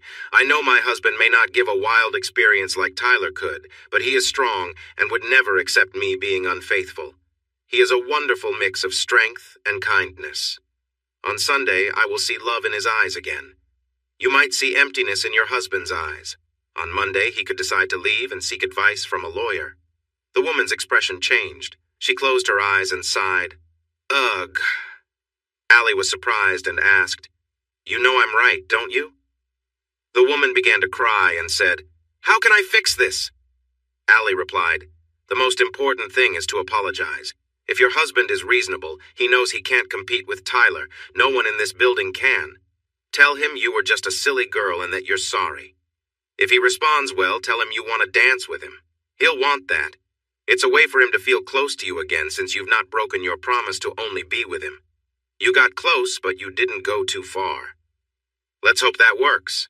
After a couple of dances, maybe lift your dress a little and gently hand him your underwear, saying you want to make it up to him. If he takes it well, ask him if he wants you to lower your dress back down. If he says to leave it, let him take the lead. It's a good sign that he's claiming you again. If he wants you to lower it, keep reminding him how silly you were for dancing with Tyler. Then maybe lean in for a kiss if he's okay with it. By the way, earlier tonight I danced with my dress a bit high and it turned out fine." Allie lifted her short dress slightly to show she wasn't wearing anything underneath. She said, "See, I came dressed this way to excite my husband, and it's working. Tonight I will give everything to him and then lie in his arms, knowing he loves me and is mine." Allie laughed. "Security didn't say a word when I danced like this, and I felt free." The woman introduced herself. "I'm Lindsay Ballard." Allie smiled back. "I'm Allie Calvert." Lindsay looked at Allie and cried softly, "I almost ruined my marriage." Allie replied, "It's like a close call. If it nearly hit you, it missed." Allie said, "When you're dancing with your husband and want to be a little playful, follow my example." Tyler walked into the room and saw the women talking. Lindsay shook her head at him, and he looked concerned. Lindsay hugged Allie and said, "Thank you." Allie smiled, waited a moment to give Lindsay some space, then walked back to Tom and said, "Come dance with me." She smiled, letting him know there was something special waiting for later. As Allie passed by Lindsay, she saw her crying on her husband's shoulder. She heard him say, "I forgive you." Allie felt happy. She had helped in a big way that night. Allie looked into Tom's eyes as they awkwardly swayed to a slow song. She loved him for trying. He wasn't the best dancer, but he did it for her. He had given her his heart willingly, and she cherished the fact that she held a special place in it. As the second song played, Allie playfully lifted her dress again and encouraged him with a whisper. She was surprised at how bold she was feeling and enjoyed every moment. Allie noticed Lindsay stepping away from her husband. Lindsay lifted her dress and playfully handed her undergarments to him with a smile. She was shy but continued to look at her husband, who grinned happily. Taking a chance, Allie slid her dress off her shoulders, letting it drop away. People murmured but didn't stop her. She draped her dress over Tom's shoulder and danced in just her shoes, feeling the warmth of her husband's affection in his eyes. She kissed him, smiling as she moved closer, swaying gently. After a moment, Lindsay nodded at Allie and whispered to her husband, who responded with a playful grin. Lindsay took off her dress and handed it to him. Allie glanced at Lindsay, who moved closer to her husband, sharing a loving kiss as they swayed together in a warm embrace. After a few songs, a security guard came over and cleared his throat, signaling that the fun was over. By then, 4 women were without their dresses, and 2 had pushed theirs down. They quickly straightened up and got dressed, all smiling, knowing their partners had great memories from the night. Allie smiled as she saw that Lindsay had managed to keep her relationship strong. Looking over, she noticed Lindsay and her husband were watching her. Allie raised her glass of water in a friendly gesture, and they approached her. The man extended his hand to Allie and said, "Thank you. I know what you did. I can't repay you, but I appreciate it." Allie replied, "Don't be upset with her. Every woman in here feels his charm." He nodded and said, "I could be tempted by him." Tom chimed in, "I thought the same earlier." The man continued, "I'm frustrated, but I understand. I still love her. Even I can see how captivating he is. We won't come back here again, though. I wonder who he'll charm tonight. Thanks to you, it wasn't my wife. It could have been if she'd left me alone like that. I'm James Ballard, and this is my wife, Lindsay." "We have to go now," Lindsay said. "I want to show him how much I appreciate him, all night." He put his arm around her and led her outside. They were about to dance when Tyler approached and said, "You've ruined my evening twice now. You owe me a dance." Allie replied, "No, I don't. You were flirting with a married woman. You almost caused her a lot of trouble." Tyler insisted, "Her marriage is not my issue." Allie countered, "You only seem to pursue women who are taken. That's your pattern." Tyler smirked. "So what?" Allie said, "You're like a predator. How many relationships have you harmed?" Tyler shrugged. "I don't care. Most will stay married." Allie shot back, "That doesn't mean it's a good marriage. Many will end in divorce within a year. Trust is key, and the women you pursue won't trust." Tyler said, "One dance. You owe me." Allie raised her voice. "Please leave me alone. I'm married just like the other women you chase. The difference is that I'm loyal." Tyler noticed everyone in the room staring at him and not approvingly. He sneered and walked away. A few moments later, Tyrone Washington from the Indiana Pacers came over and asked Emily, "Would you like to dance?" Emily smiled and accepted, joining him on the dance floor. Her date, Bryce, watched and sighed. "We broke up last week because we are going to different colleges. We don't owe anything to each other. I'm just here for tonight." He smiled and added, "Hey, it's on our bucket list, right?" Bryce shrugged again and said, "It hurts, but I didn't pay for the tickets. I don't want to be the odd one out. I'm leaving. Tyrone can take her home when he's done." Bryce left, feeling hurt but not as crushed as the husbands betrayed by their partners who went home with Tyler. Tom shuddered. "That was tough." Allie replied, "Just a little. She did tell me they broke up mutually last week, but she won the tickets for tonight. They cost $200 each." A few minutes later, two big men approached Allie and Tom. The larger one said, "I'm afraid you need to leave. Tyler is very upset, and that makes management unhappy."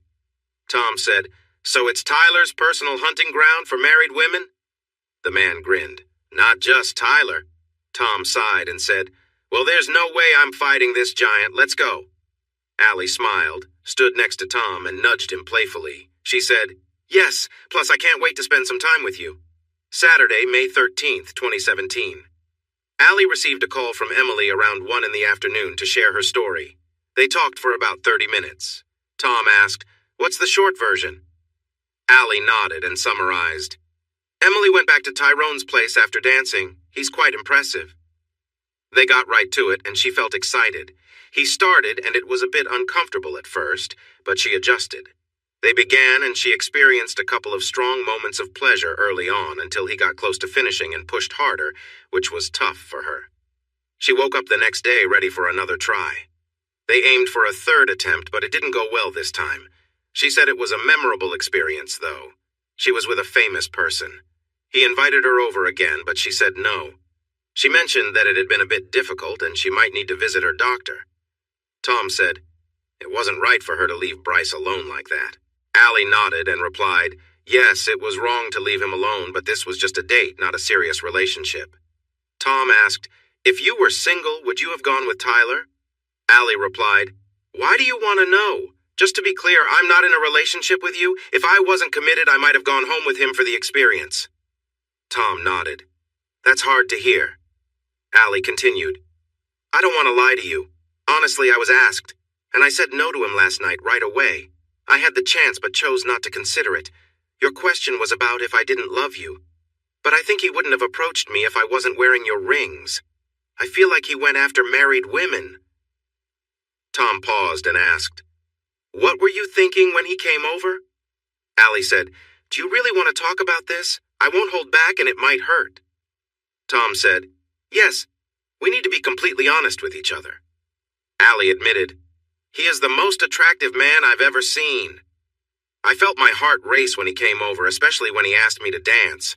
I knew if I got up, I might be tempted, so I turned him down right away. Please don't judge me, it's just how things are." Tom nodded. "I get it. A lot of men don't realize how appealing a really handsome guy can be to women." Allie reassured him, "Make no mistake. I turned that chance down because I hold your heart, and I will never give that up, even for the most handsome man."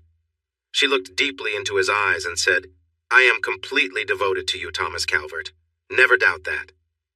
Tom laughed and said, "I know I'm not as handsome as he is." Allie laughed too. "I'm surprised he noticed me at all. Emily is prettier, yet he approached me first. I do think he was just looking for someone in a relationship." Allie asked, "Are you okay?" Tom nodded and kissed her. "Yes, we're doing great. You just confirmed what I already felt.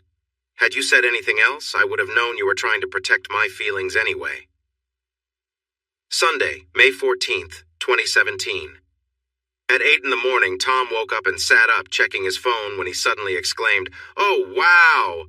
Allie woke up quickly and asked, "What happened?" Tom replied, "Bryce sent me a link. Some guy killed Tyler Jensen last night around 4 in the morning. It seems the husband of a woman he was with came home. He broke into the house, found his wife in Tyler's bed, and shot Tyler multiple times. Someone commented that a paramedic they knew needed a spatula to clean up after Tyler because he had been shot so many times. The husband is in custody, and the wife is safe, but shocked."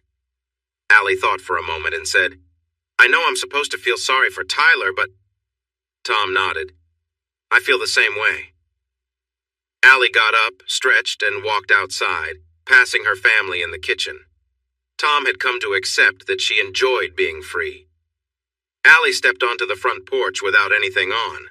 The house was far enough from the road that no one would see her. She stretched and enjoyed the warm sunlight on her skin. Ahem. Allie turned around. Lindsay stood at the walkway with an envelope. Her BMW was parked beside the house, and no one had noticed her arrive. Lindsay said, "A little gift from my husband and me. It's not enough, but I can't really repay you. It's a $500 gift card for Target. I saw the love in my husband's eyes this morning, even after our argument last night. He won't let Denise, my friend in the white dress, into our house anymore. He realized she was covering for me with Tyler." Allie said, "He's right. She is not your friend. She helped you make a bad choice. It took someone like me to help you see what you were risking." Lindsay asked, "You weren't just passing by?" Allie shook her head. "Someone wiser than me once said, 'The only thing needed for bad to succeed is for good people to do nothing.' I saw trouble coming, so I followed you and stepped in." Lindsay asked, "It wasn't an accident? You stepped in on purpose?" Allie nodded. Lindsay looked at this small, blonde woman who was completely open about her life and realized that she had changed Lindsay's life for the better, and she began to cry. "My apologies to George Anderson, and February sucks. I wanted to explore a theme where the wife stayed loyal. This story had some twists. I enjoyed writing about the ending of Tyler and Will included in many future stories. It's interesting. Think of Allie as the opposite of Dee from FS. In the spirit of It's a Wonderful Life, in the other time when Tom was with Brittany, Allie wasn't there to help Lindsay, and she ended up with Tyler. She was divorced 3 months later. Lindsay was not in her old neighborhood 6 months later when an elderly neighbor's house caught fire and she found herself trapped inside. It is strange how we influence each other's lives in ways we might not even realize. Allie had decided not to date anyone else. She was starting a new chapter without the past getting in the way. Allie's mom was inspired by a memorable scene from an old movie called Porky's. It was one of the funniest scenes that she could remember. If you don't know it, you could search for it online. Wednesday, May 16, 2017. Tom woke up just before the alarm rang to wake them for school. Allie was curled up against his side, warm and cozy. She murmured softly as she slowly woke up from his movements. He thought, "Life is good." Tom smiled, enjoying his new life with Allie always by his side. The feeling of her warmth next to him was comforting. She was always close, whether holding hands or resting against him. She told him, "I love you," many times a day, and he always replied in kind. He could see her love for him in her eyes. It filled him with joy. He felt her soft body next to him and lifted the blanket to see her. Her back was warm against him. She slowly woke up and asked with a smile, "Like what you see?" She leaned up and gave him a quick kiss on the cheek. He chuckled and said, "I would love for you to sleep next to me for a long time." She laughed and replied, "Okay, I love it too. It's a deal." He asked playfully, "Really?" She nodded and said, "I love you completely. I just want you to appreciate me." Allie paused and added, "I felt free and confident when I was myself. I liked that people noticed me. At first it bothered me when others joked about it, but then I realized I enjoyed that feeling." Tom pulled her close and said, "Just be careful. You can be yourself as long as you remember our agreement. I don't know why it doesn't bother me, but it doesn't." Allie asked again, "Really?" Tom nodded and said, "I don't know why that is, but just let me know your plans so I can be okay with them." She agreed and nodded. Sitting up, she stretched at the edge of the bed. He admired her, and she laughed at his gaze. He said, "You take my breath away." She smiled, enjoying his attention, but then got dressed. She thought it was good that the school didn't make a big deal after the prom incident. When they arrived at the house, Allie's parents were already having breakfast. It was a nice but quick meal. Allie's mom kissed both of them on the cheek as they headed out the door. Her dad even gave Tom a friendly side hug. At school, things were calming down after the prom chaos. The girls were not laughing at Allie anymore, and some seemed a bit jealous that she had a guy who clearly cared for her. A few boys still looked at her in a way that made her uncomfortable, but now that they weren't teasing her, it didn't bother her much. After all, everyone seemed to know everything about her now, and she didn't have to worry about secrets. When they got home from school, Allie found an envelope addressed to her from Martin's University. Tom went to get a drink while Allie opened her mail. Tom's father-in-law asked him, "Do you want to go fishing this Saturday? My wife and your mom want to take Allie to the mall and spoil her. They have saved some money for her future plans because there wasn't a big wedding. Your mom really enjoys having a daughter, and I love having a son to fish with. Maybe we can take your dad along too?" Tom nodded, saying, "I would love that, sir." Allie's mom added, "I thought we agreed. We are now your parents, and Allie is your sister now too." It felt a bit strange at first, but it felt good, so Tom said, "I would love to go fishing with you, Dad." Chuck patted Tom on the shoulder and said, "That's better." Allie called out, "Everyone come in here." Tom entered the living room with her parents. Allie looked shocked and was shaking as she handed a paper to Tom. She said, "These papers were in my envelope by mistake. Someone at the office messed up." Tom stared at the paper, then sat down, surprised. The first paper was a full scholarship offer for academics, not for football, which he had only applied for without an initial offer.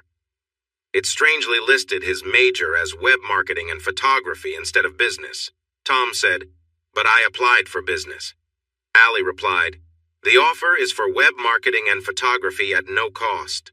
She looked deeply into his eyes and said, "It's free as long as you choose web marketing and photography. No loans, just you and me in college together." Allie then passed 2 identical papers to her mom. Sandra read them and began to sway. Chuck quickly caught her and helped her sit on the couch. She held out a paper weakly, which Chuck took and read. He looked at Sandra, confused. "I knew you were good at art, but when did you apply to Martin's?" Sandra replied softly. "I didn't." Chuck said, "But you must have. You have a complete scholarship for web marketing and photography from Martin's." Sandra said gently, "Chuck, I really didn't apply. I'm happy being a maid at the hotel. I love our life. My job is tiring, but coming home to you is all that I need." Allie had 2 more papers.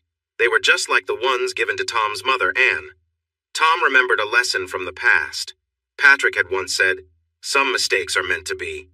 Tom understood this was what that meant, and it reflected the most important part of his journey. This was the best way forward for the 5 people he cared about the most. He said, "Let's go for it.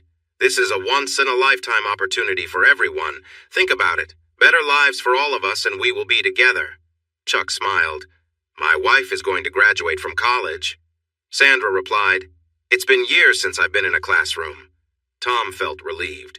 Chuck was excited and encouraging his wife. He said, "Sandra, this is a full scholarship, tuition, room, and board. Think what this means for us."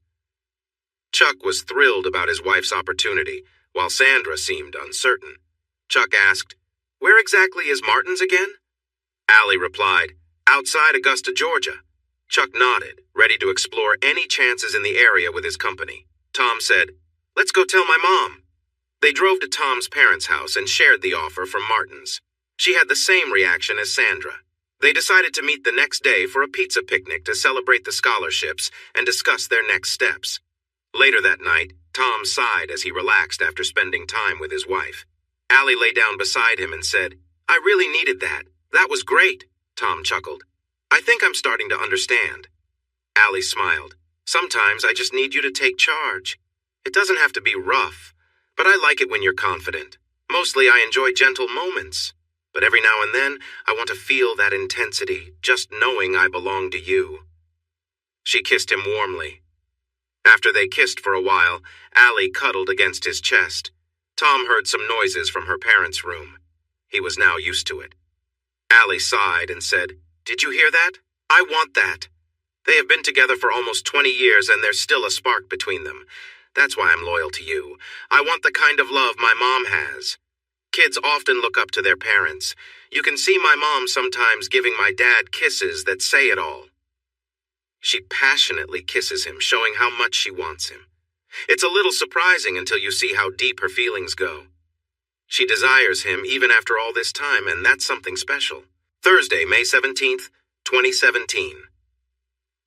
Tom drove his wife home after school. They had received 4 important envelopes from Martin's University, which included everything they needed to accept their place there. Sandra was waiting with a big smile and said, "I called Anne, and we're going to celebrate tonight. We'll have a picnic dinner in the park and open our envelopes together." Allie beamed and kissed her husband, saying, "I can't wait for this next chapter in our lives. We'll have our own home, just the two of us. The best part is that we'll be close to both our parents, so they'll still be part of our lives." She looked deeply into his eyes and said sincerely, "I love my life with you." Tom felt that his life with Allie was everything he had ever wanted. At the pizza picnic that evening, they gathered around a picnic table. Sandra handed Tom and Allie their envelopes, while Anne pulled out her own from a travel bag. Allie opened her envelope and reviewed the first sheet. It contained her personal information, along with lines to note any corrections. The second form was about her medical history, which she filled out with Tom, her mother, and Anne. The third letter was an introduction for her major, web marketing and photography. As Allie read it, she felt a wave of nervousness wash over her, and Tom shared the same feeling. Sandra's expression was hard to read, and Anne seemed quite worried. Hank turned to his wife and asked, "What's wrong, dear?" Anne handed the letter to him, and he began to read. "Welcome to the Martin's Art Program. Our art major goes beyond the typical focus. It is a 5-year journey to create a substantial body of work, which is more demanding than usual. Our records show that you are interested in web marketing and photography.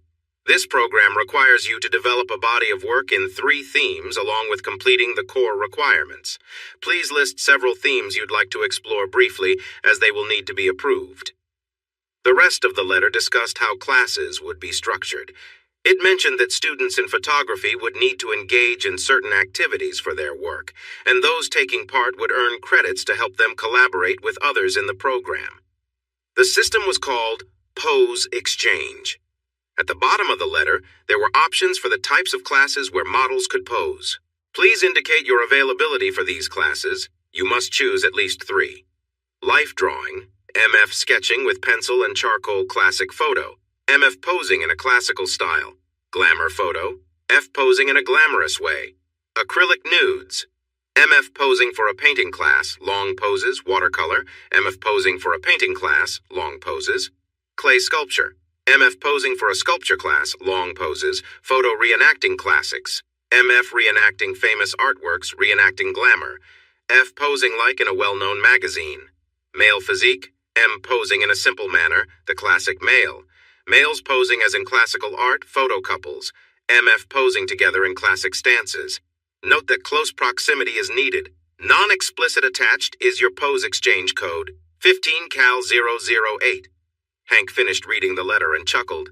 "My wife is going to model. I never thought this would happen."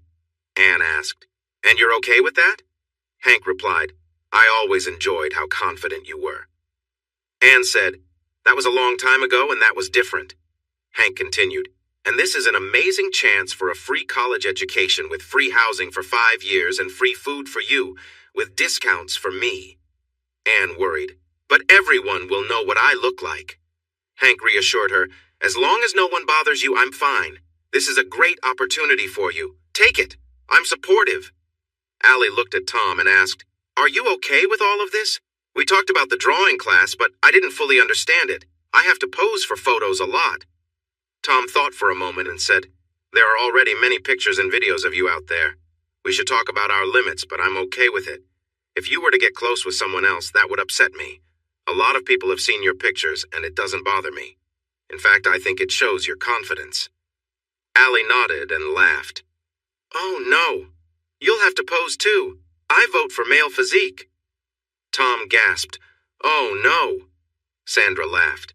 "Tom, I think you're overthinking it. I've told my daughter she's lucky. I can see many people wanting to pose with you." Tom nodded. Then Allie continued laughing and said, "Now your major is the same as mine and you'll be posing too." She paused, then giggled and added, "And you'll have to see your mom in the pictures." Allie laughed hard, almost to the point of tears. Tom did not seem happy and shook his head when Anne, who was still surprised, thought about being near her son. Sandra paused for a moment before joining Allie in a laugh. Despite the awkwardness, they knew everything would work out. Everyone present felt like family and cared for one another. Tom was used to being informal at their home, and over time, everyone would get accustomed to it. It took about 10 minutes for the pizzas to arrive at the park, and soon they all sat down to eat. The conversation mostly revolved around the Martins. Allie said to Tom, "We need to talk about being exposed around strangers when the other is not there." Tom nodded and replied, "I trust you, but I don't trust them." Allie continued, "Don't you think I have the same concerns? You are an attractive guy and people can often sense that. Some will pay attention to you. You have enough charm to be appealing, but you are not overly self-absorbed. Any girl looking for a steady boyfriend will notice you." Tom asked, "Most?" Allie sighed. "Oh, men can be so unsure of themselves. No one is perfect. Just like there is no woman who has everything a man wants. Emily was with a high-status guy but ended up going home with someone else who fit the alpha type. It was thrilling for her, but not very satisfying in other ways. Many girls at the event might not be looking for a serious relationship, but a few will be. Those are the ones to keep an eye on." Allie looked directly at him. "Don't pretend you don't wonder what it's like to be with someone who is very attractive. Everyone is curious, just like I wonder about deeper experiences. It's okay to be curious, but I promise to be loyal to you." Chuck nodded and added, "Plus, when I'm away for days, I just have to trust my wife to handle things." Sandra took his hand and said sincerely, "I promise." He felt reassured by her words. Chuck smiled and said, "I know." Anne told Hank something similar, and he gently rubbed her shoulder. After reviewing the list, Allie changed the topic. "What classes are you planning to help with? I want to do glamour photography, life drawing, and some creative roles. What about you, my dear?" Tom glanced at the list and sighed. "I think I'll sign up for male physique, life drawing, and classic photography." Sandra thought for a moment and added, "I like Allie's ideas. I'm fine with that." Anne was still surprised and said, I guess I will do what Anne and Allie are doing." Hank looked at his wife and asked, "Why are you nervous? You're beautiful, you know." Anne replied, "You and my doctor are the only ones who have seen me without clothes." Hank said, "Well, maybe I want to show off my lovely wife. I am proud of how you look, but I want you to keep two things on." Anne guessed, "My bra and panties." Hank shook his head and said, "Your wedding and engagement rings. If anyone asks, tell them you are Hank Calvert's beautiful wife." Anne had to admit, sometimes Hank could really warm her heart. She smiled. This was one of those moments she cherished being with him. Allie looked at Tom and thought for a moment. She said, "Since we will be posing for photos with strangers, I want you to take pictures of me for photo books like my dad does with my mom." Tom asked, "What do you mean?" Sandra laughed. "We have a big collection. Chuck has taken special pictures of me since I turned 18. Tom said, "Like magazines?" Sandra laughed. "Most like that, but we have several books with different themes." Anne nearly spat out her drink and Tom asked, "What?" Sandra nodded. "Yep, I enjoy posing and he enjoys snapping the pictures. We create photo books on Shutterfly together. It's fun." Allie nodded. "I want you to do the same with me, Tom. I want the largest collection of my pictures to be from my husband. We can make the books together. We can start with the after-prom photos and add to them." Allie thought for a moment and said, "The instruction letter said we have to come up with themes. What themes should I suggest?" Tom asked, "Male or female?" Allie thought again and said, "Females. They're just easier to work with. Guys can be a handful, and I prefer to avoid that." Anne agreed. "Women will be easier to manage." Sandra thought for a moment and said, "Both could work." Chuck laughed and said, "Watch out for the guys." Sandra laughed, made a cutting motion with her fingers, and said, "Boy craziness can be tamed." Allie looked at Tom, who said, "No way I'm taking pictures of a man." Allie playfully asked, "What about women?" Tom looked at his wife and said, "You are welcome at every meeting when I do my photos. I'll never hide anything from you." Allie replied, "I will probably turn down many of those invites. Tom, we can't be together all the time, and I trust you. But if I sense something off..." Tom smiled and said, "Understood." Allie said, "Tom, if you ever get a bad feeling about someone, tell me. I promise to always listen." She pointed to her heart and simply said, "Mine!" Allie woke up late that night to Tom next to her and she smiled. She thought, "This is nice, I hoped for this." A little playful behavior while I slept. She looked up, smiled, and softly said, "Nice." Once she was fully awake, she relaxed and seemed eager to join in. It took about 10 minutes for them to share a special moment, and she felt a gentle wave of joy afterwards. She loved that sense of being close. After they rested, she looked at him and said, "I enjoyed this, but let's not do it all the time. I need my space." She got up and went to the bathroom, then returned with a wet wipe to clean him up after taking care of herself. She kissed him softly, then turned over to sleep again. Tom woke up with Allie snuggled against him, just like always. Knowing this would be their routine brought him joy. He got dressed and went into the living room. Chuck was at the table reading the newspaper, and Sandra was there too. She smiled playfully and said, "I told you we're not changing for you. I just didn't feel like getting dressed." Tom didn't know how to respond and said, "I'm not sure how to handle this." Chuck laughed and said, "We don't mind as long as you don't touch. Well, her or yourself." Allie came out of their room, walked over to her dad, gave him a quick peck on the cheek, then did the same to her mom before making toast. She sat next to her mother, both of them feeling free.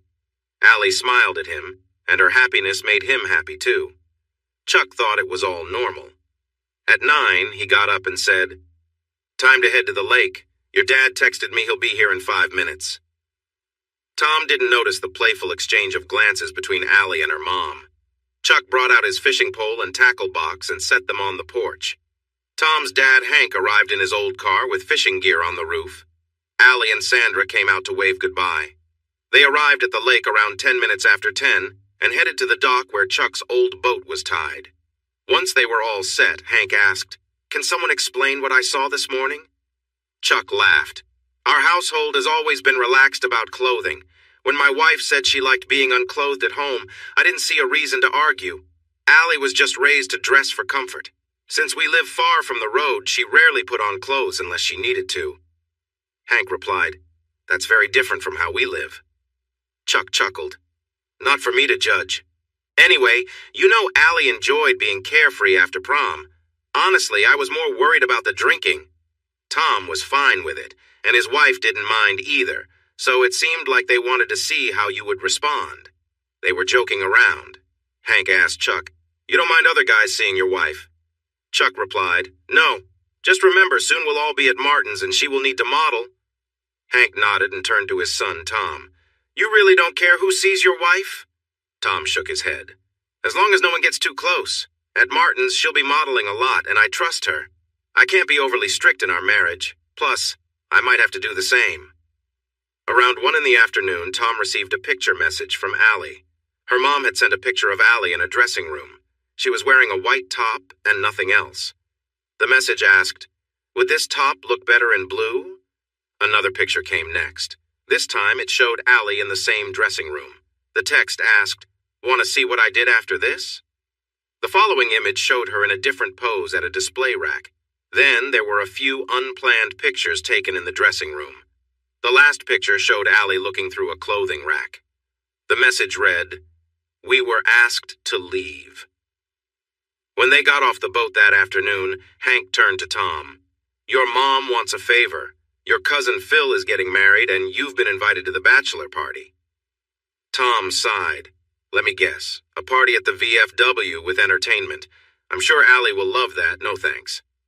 Hank replied, "This matters to your mom. It's not at the VFW hall, it's at Golden Bozo's. Phil is her sister's son, and it would mean a lot to her. Phil lost one of the groomsmen, and you need to step in."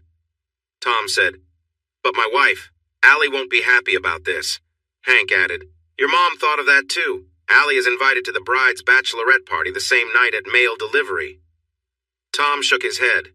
"Not a good idea. 2 married people at separate clubs like that." "No thanks," Hank urged. "It's really important to your mom. Besides, she is asking Allie now." Tom sighed. "So we are being pressured." Hank replied, "Absolutely." Tom texted his wife, "Are you really being pushed by my mom and your mom to go to clubs? My dad is asking. What is going on?" Allie replied, "I caved in. I don't like it." Tom texted back, "If anything seems off at the club, you let me know. This is not a good idea." Allie said, "Tom, I'm loyal. I would never trade your heart for anything. I want what my mom has, a loving husband even after 20 years. She sent another text. "I'll be careful and will text if anything is wrong. Keep an eye on your messages that night." Allie and Sandra sat at the table, talking about what themes they should use for their photos. Tom walked by and asked, "What's happening?" Allie glanced at her mom and gave her a playful look. She got up as if to kiss him, but then playfully told him to sit down and take off his shirt while being with his wife. Tom sat down and said to her, "Only for you." She kissed him on the cheek and replied, "Good answer, because I'm the only one for you." She playfully asked, "So what themes will you have? What kind of fun pictures will my husband take?" Tom thought for a moment and said, "Open robe." Jennifer asked, "What do you mean?" Tom explained, "Women wearing an open robe with nothing underneath. I saw it in a movie once." Allie admitted, "Interesting, but not too much." "Not bad at all." Sandra added, "One eye." Allie asked, "What does that mean?" Sandra said, "Close-up of a male feature." Tom added, "And walking." Allie said, "You came up with those pretty quickly." Tom shrugged and said, "Seems safe. These poses won't get me in trouble with you." Allie laughed and said, "For me," but she didn't get a chance to finish her sentence. Sandra said, "Elephant." Allie asked, "What?" Sandra said, "I will create fake elephant ears with fabric and googly eyes. The trunk as well, you know." Allie laughed, "Only you, Mom." Anne surprised everyone by speaking up, saying, "One at a time, ballet body study." Sandra said, "That was fast." Anne smiled and said, "They sound creative and it's easy to think of places to do them." Sandra suggested, "One theme for women, working woman." Allie said, "For me, sports, ballet no dance, and near a tree." On a Sunday morning, Allie woke up next to Tom, smiled, and cuddled him. She said, "Tom, I saw a ring at the mall yesterday that I really liked. Can we go get it?" Tom was thinking about a more expensive ring and paused. She reassured him, "It was only $10, Tom." He hugged her tightly, giving a silent "ah yes." After breakfast and a relaxing morning, Tom drove to the mall with Allie. They walked inside to get the ring from a kiosk at the center of the mall. As they passed the usual stores, they noticed a booth set up with artists. They both did a double take. In one booth, there was a woman getting a design painted on her. She looked to be in her mid-30s and had an ordinary face. A painted shirt was almost finished. Allie stopped and looked at the artist, then turned to Tom, who laughed and said, "Go ahead." Allie smiled, embracing this new experience. She approached the booth, where a friendly woman in her early 30s greeted her, saying, "Hello! Would you like to volunteer for a fun project? It supports the Indy North Food Bank." At the event, Allie listened as the organizer explained, "Every volunteer helps us raise more funds. Each volunteer means a $250 donation from MovieMax, and we'll get food supplies at wholesale prices, too." The woman then shared the plan. "We'll paint a fake top on you, and then you'll go shopping wearing it. It's straightforward," she said with a smile. Allie agreed and signed a brief release form, acknowledging that her image would be used for promotional purposes and that she might run into people she knew. Shortly after, a man named Tony approached, asking if she would appear in a video for a special segment about the event. He explained that if she agreed, MovieMax would increase its donation to $750 and throw in a few gift cards. Allie nodded, and Tom spoke up with a friendly condition. "We'd love a copy of the videos and the final program." Tony chuckled. "That's doable," he said, then handed them another form to sign. The team set up a small booth for Allie, placing lights to ensure good coverage without overwhelming her. Nearby, another volunteer's painted shirt was completed, and a few publicity shots were taken before she moved on to shop. Before getting started, Allie turned to Tom. "Take plenty of pictures so I can remember this," she said cheerfully. Tom agreed, knowing the event crew would handle the video while he focused on still shots. Once everything was ready, Allie grinned at Tom, excitement in her eyes. "Here goes nothing," she said, pulling off her t-shirt with a laugh. She handed it to Tom, who tucked it safely away as she prepared for the paint design. Allie chose a white lace pattern for her faux shirt and shared a quick, playful whisper with the artist, both smiling at the fun of it all. The artist began painting on her back, just as Allie requested. Allie enjoyed the unique experience, embracing the event's lively atmosphere and raising awareness for a good cause. Tom had taken 248 pictures when the woman finally revealed her top. He looked at his wife, who was clearly enjoying herself. He said to her, "You really love this. She could hardly contain her excitement. I discovered a part of myself, and I love it. I love this side of me. Tom heard a text light up on Allie's phone. He read it to her. Emily said, "Naughty girl." He smiled. "Seeing you happy makes me happy. Funny how that works." She shook her head. "No, it's not funny at all. When I said I own a piece of your heart, I meant it. My joy and your joy are connected. That's why I will always hold on to that place. I am in your heart. There is no Allie and no Tom, it's Tom and Allie. That's why I changed all my identification so soon after we got married. It's not just you or me, it's us." 40 minutes later, the shirt was finished. By this point, Tom had taken 412 pictures. Tony said, "One of our video teams will follow you for a bit, but not all day. I would like your number for periodic updates and some videos during the day. Here's a $50 gift card for Claire's, a $20 gift card for Candle House, and a $50 gift card for Silvermania Jewelry." Allie apologized. "Sorry, your day will be mostly shopping at the mall." He laughed. "Seeing how much fun you're having makes it worth it. You without a top makes it even better." Allie playfully wiggled her shoulders at him. They had started to walk away when Allie's phone pinged with a text. Allie read it and said, "Emily wants us to go to the worm booth." When they arrived, they saw Emily with Bryce. Emily noticed Tom's confused look and said, "Tom, Bryce and I are just good friends. After my little adventure, I realized it's better to be with someone I know. I don't regret what happened, but I'm not doing that again." Tom gave her a stern look. Bryce added, "Tom, relax. She took the chance when it came. We didn't have any promises other than the date, which I'm fine with. Our lives are heading in different directions. We're just friends, and I enjoy that." Tom nodded and laughed. "I guess that place was something else." Bryce agreed. "I won't take a wife or date there again. That place isn't for serious relationships." Emily walked up to the booth and signed a document. Then Tony approached her. Emily agreed to be part of the special. She smiled, her pretty face framed by her long, light strawberry blonde hair. Allie took pictures as Emily unbuttoned her blouse and revealed her top before getting ready to model a new crop top. Allie encouraged Tom to keep taking pictures. Tom was confused. Allie rolled her eyes and said, "When we get to Martin's, you're going to see and take pictures of a lot of women in swimsuits. Just don't touch anything, and I'm happy. I have my own things to see, too. My focus is on women. We're sending the photos to Emily, and I want them in my collection." Tom sighed and took pictures of a shirt being painted for Emily. He said, "I'll never understand women." Allie turned to Emily and said, "I'll have Tom send you your pictures." Once Emily's painted shirt was finished, they posed for several pictures together while the radio station filmed them. The cameraman from Movie Max was walking backward, recording everything.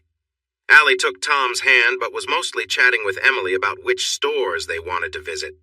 Their first stop was a kiosk selling a silver ring. Just as promised, the ring was small and cost only $10. After buying it, Tom occasionally took pictures. Next, they went to a shoe store. Tom sighed, feeling a bit out of place, but this was now a shopping adventure for his wife and her friend. They browsed the store while a surprised young saleswoman tried to show them different styles of sandals. Neither woman planned on buying anything, but they were enjoying the adventure. After that, they went to Sports Shoes, a shop with various sneakers and sports shoes. This time, 3 young men were eager to help the women. Allie smiled at Emily as they enjoyed the attention. They looked through almost every shoe in the women's section but stayed mindful of their space. Allie noticed that the video crew was still with them. They passed by a jewelry store, and the owner called out, "Would you like to try on some nice items? You can wear them, and I get some good publicity." Allie and Emily spent the next half hour trying on expensive jewelry while Tom took pictures and the video crew filmed. After leaving the jewelry store, Allie looked at Tom and said with a playful grin, "All this shopping makes me hungry." Tom checked his phone as they walked out of the store and said, "I've taken 962 pictures." Allie smiled and said, "More for our first photo collection together." Emily turned to Bryce and asked, "And how many do you have for me?" Bryce replied, 470. Once they reached the food court, they headed to Chicken Meister and picked grilled chicken sandwiches. Tom reviewed the pictures on his phone and showed Allie some of his favorite shots. Allie smiled. The photos captured the fun she was having. Tom remarked, You're having a great time, aren't you? Allie nodded, beaming with joy. After lunch, they stopped at Macy's and looked through the shoe section. They didn't find anything but managed to take a dozen pictures. Then they went to the women's section to try on some shorts. Allie posed in several pairs of shorts, enjoying the moment. They were looking for fun and took a lot of pictures, but Allie ended up buying one pair of earrings that were half off. Next to the entrance of Macy's was Candle House. Allie used her gift card to buy scented candles for their room, treating themselves to something special that they usually wouldn't. They then took a break at the food court, enjoying bottled water while Allie admired her new top. As the afternoon went on, they finished their water and headed to Claire's, where Allie picked out several pairs of silver earrings. After that, they visited Silvermania for a few more pairs. By the time they finished shopping, there was only half an hour left before the mall closed. They stopped by the Worm booth for some last photos and to say goodbye to Emily and Bryce. As they left the mall, Allie kissed Tom on the cheek, still wearing her new top. She said, "Thank you. I had a wonderful day today. Thanks for being so patient, and I will find a way to show you my appreciation tonight." Friday, June 2nd, 2017. It was their high school graduation, and families walked into the ceremony held outside in the warm, late spring air. Tom kissed both of their mothers and gave his fathers a friendly hug, and Allie did the same. The parents took out their phones, snapping many pictures of them both together and separately. Allie smiled at Tom and said, "I love you, Tom. This is another great moment for us, and I'm so happy to share it with you." After the pictures, it was time to go to the waiting area for graduation. Tom held Allie's hand as they walked to the lineup, with Allie standing right in front of Tom. With over 1,200 students, they were organized in a strict order to cross the stage, receive their diplomas, and move on. The ceremony started, and they lined up accordingly. Tom and Allie were in the third group of 50 students. When their group was called, Allie stood in front of Tom, waiting to take her diploma. The principal on stage called out, "Madison Callis," and the girl in front of Allie walked to the stage. Allie smiled back at Tom and said, "This is it." Then the principal called, "Allie Calvert." Allie walked confidently to the stage. Tom felt proud as he watched her accept her diploma and walk back down the other side. After that, the principal called out, "Thomas Calvert," and Tom took his turn. Allie greeted him at the bottom of the stairs with a warm hug and a sweet kiss. There was a short reception after everyone received their diplomas, with a huge number of students making it crowded. Allie took off her graduation robe to reveal her dress, which was black with a V-neck and sturdy straps. The dress was quite short, and everyone around them could see how stylish she looked. Her outfit was slightly revealing. Allie playfully danced and encouraged Tom to take some photos. Tom glanced at his diploma, which noted his ranking as 8th out of 1204. He then looked at Allie's diploma, which showed her rank as 11th out of 1204. When they got home, a small celebration was planned with both their parents. On the kitchen table, 2 cameras were placed, one for Tom and one for Allie. Both families smiled and said, "These are for your upcoming photography classes." These were the only gifts for the evening, cherished by the families. Saturday, June 3rd, 2017. Tom entered Golden Bozo's at 7 that night, just as Allie stepped into mail delivery. He searched for his cousin while a dancer entertained the crowd. Tom sighed, wishing they would hire more appealing performers. He spotted his cousin among a group of men. A dancer approached and asked what he would like. He requested a drink of water, thinking that at least she was more natural-looking. Allie walked into mail delivery and saw 2 stages, each featuring fit and attractive men. They were displaying themselves to the audience, but she felt uncomfortable with the atmosphere. A charming man approached her, asking, "Is there a party I can show you to?" Allie admitted to herself that while the view was nice, something felt off. She smiled and replied, "The Van Garten party." He smiled back and took her to a group of women who seemed to have been drinking. A lovely woman in a black dress and a bride crown was playfully pouring a drink from a bottle into a novelty container, aiming it at herself.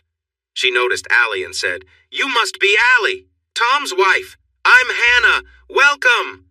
Hannah handed Allie a fun drink container, urging her, "Go ahead! It's bring your own drinks here!" Allie took a couple of small sips and then playfully squirted some under Hannah's chair when she wasn't paying attention. It looked like it would be a long night. Another woman nearby, who seemed a bit tipsy, introduced herself. "Hi, I'm Sarah." Allie gave a friendly smile. "Allie." Sarah asked, "What does your husband think about all this?" Allie shrugged.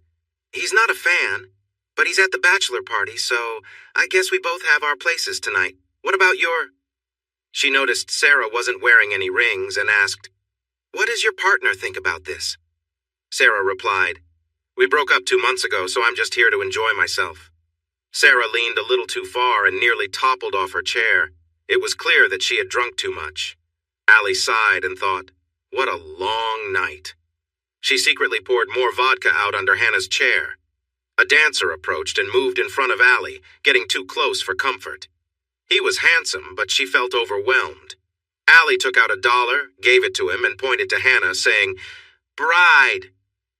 The dancer switched his focus and danced for Hannah instead. Another dancer came up to Sarah, who handed him a $5. She cheered as he danced for her. At 7:20, Tom texted Allie, asking, "You okay?" Allie replied, "Sort of. They are trying to get me drunk. I'm pouring vodka on the floor. The bride handed me a squirt gun shaped like a funny toy and keeps filling it with vodka. I take a small sip now and then to pretend I'm drinking. I paid 2 dancers to dance near Hannah."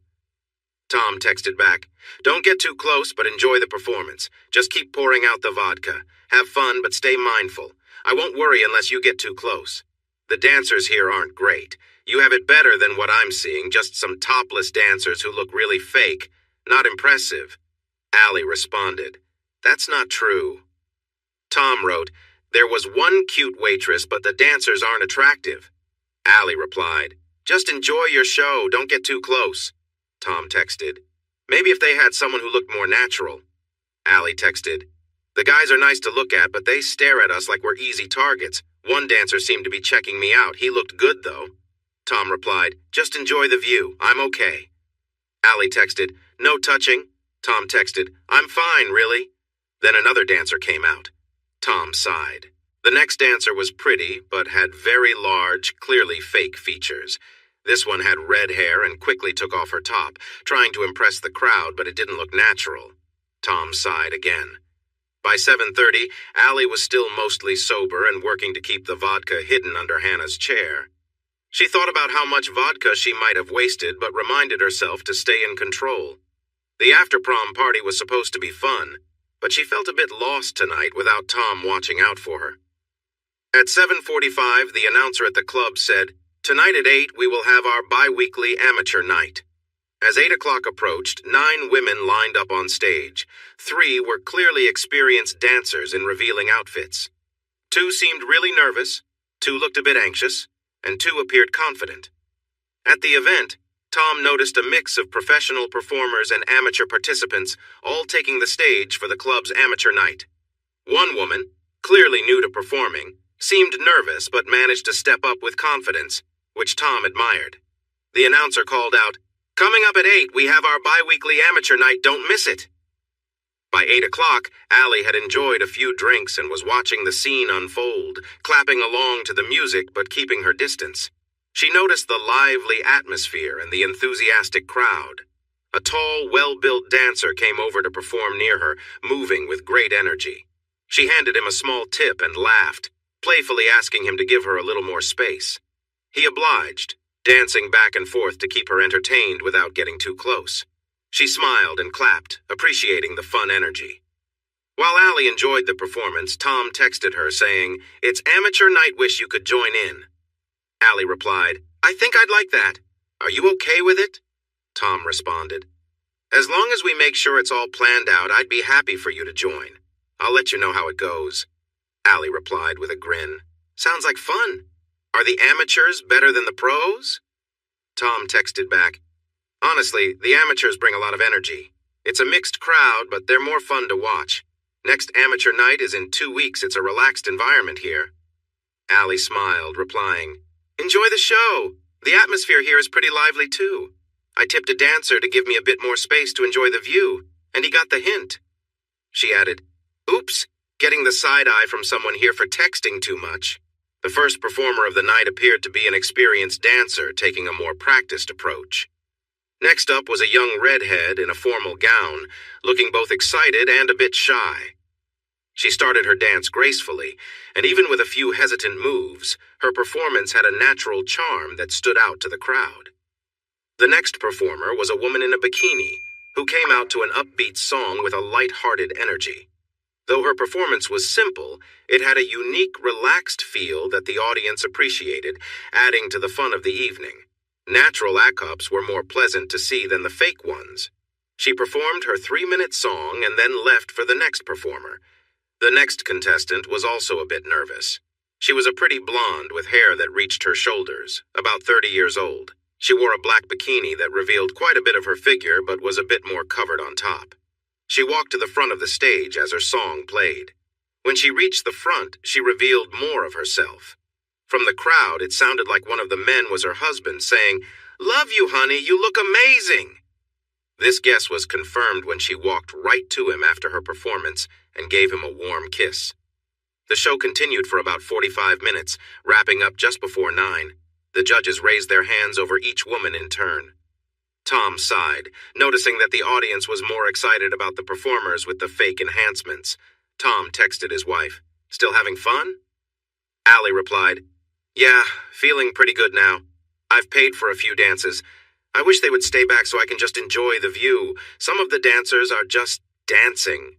Tom wrote back, "The amateurs went first. The ones who were just starting lost. All 3 top spots went to the women with the fake ones." The announcer said, "Now our performers will be available for private dances if they choose." Tom turned to his friends saying, "So now the amateurs will be giving private dances." Allie asked, "Are you going to get one?" Tom texted, "Is that all right with you?" Allie replied, "Just no touching, but yes if you don't touch." Tom looked around. The woman with the act-up breasts seemed to have few people approaching her. Tom texted Allie, "I'll give her $10. She isn't getting much attention. She has a lovely face, a pretty smile, and nice hair." Allie replied, "Only you would notice that. Seriously, be good to her. She seems brave. Treat her kindly, but keep it respectful." After 4 private dances with the AQ-up woman, Tom waved a $10 bill at her. She looked a bit nervous. Tom smiled and said, "Relax, I'm easygoing."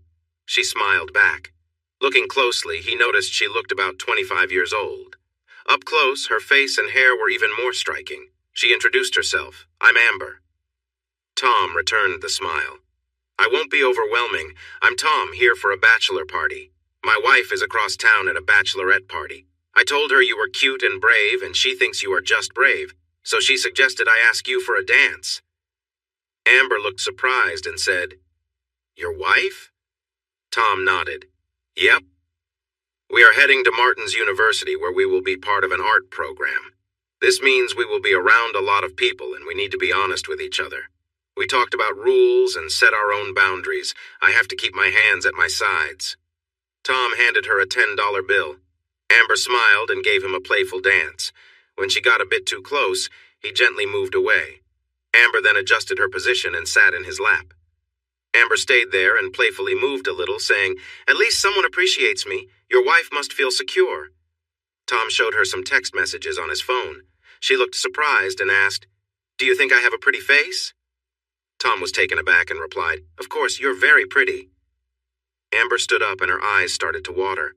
Tom texted his wife, "I think I said the wrong thing. She's getting upset. All I said was she's pretty." His wife quickly responded, "Then apologize and comfort her. Use your brain." Tom replied, "She's only wearing a little bit. It's sheer, and I can see everything." His wife shot back, "Comfort her, but don't invade her space. You made her upset. Fix it." Tom stood up and said, "I'm sorry if I upset you. I didn't mean to. I'm just a bit confused." Amber looked at him and started to softly cry. A security guard approached. Tom sighed.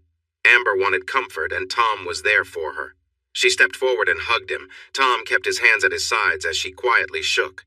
Tom glanced at the guard, who took a relaxed stance and said, "She's upset, but please don't get us in trouble. Just be careful." After a moment, Amber calmed down and said, Sorry, it wasn't you. My divorce was final 2 weeks ago. He left me for someone younger. I thought this would help my confidence, but it didn't work. Tom nodded, relieved. I'm glad I didn't do anything wrong. Amber smiled weakly and said, It's just hard to feel attractive when someone leaves for someone else. You clearly care about your wife. That really got to me. Why couldn't I marry a guy like you? Tom nodded again. You do know you're pretty, right? Amber replied. I guess. Just then, Tom's phone buzzed and he checked it, laughing. The text read, Did you fix it? Tom sighed. My wife is asking about you. Amber grabbed the phone and began to text, and they continued this for the next 10 minutes. Tom looked at the messages. Amber introduced herself and mentioned that Tom was a true gentleman. He offered her comfort and did not make any inappropriate attempts.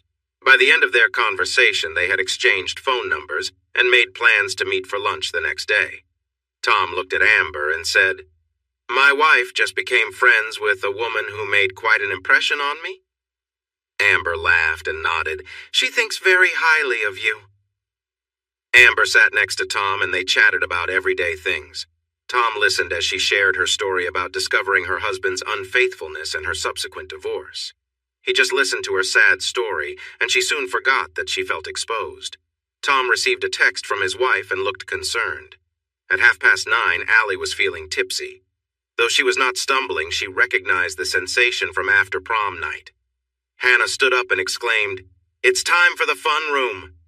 Allie followed the women into a room at the back with a slightly open door. Steam hovered in the air, partially hiding the view inside.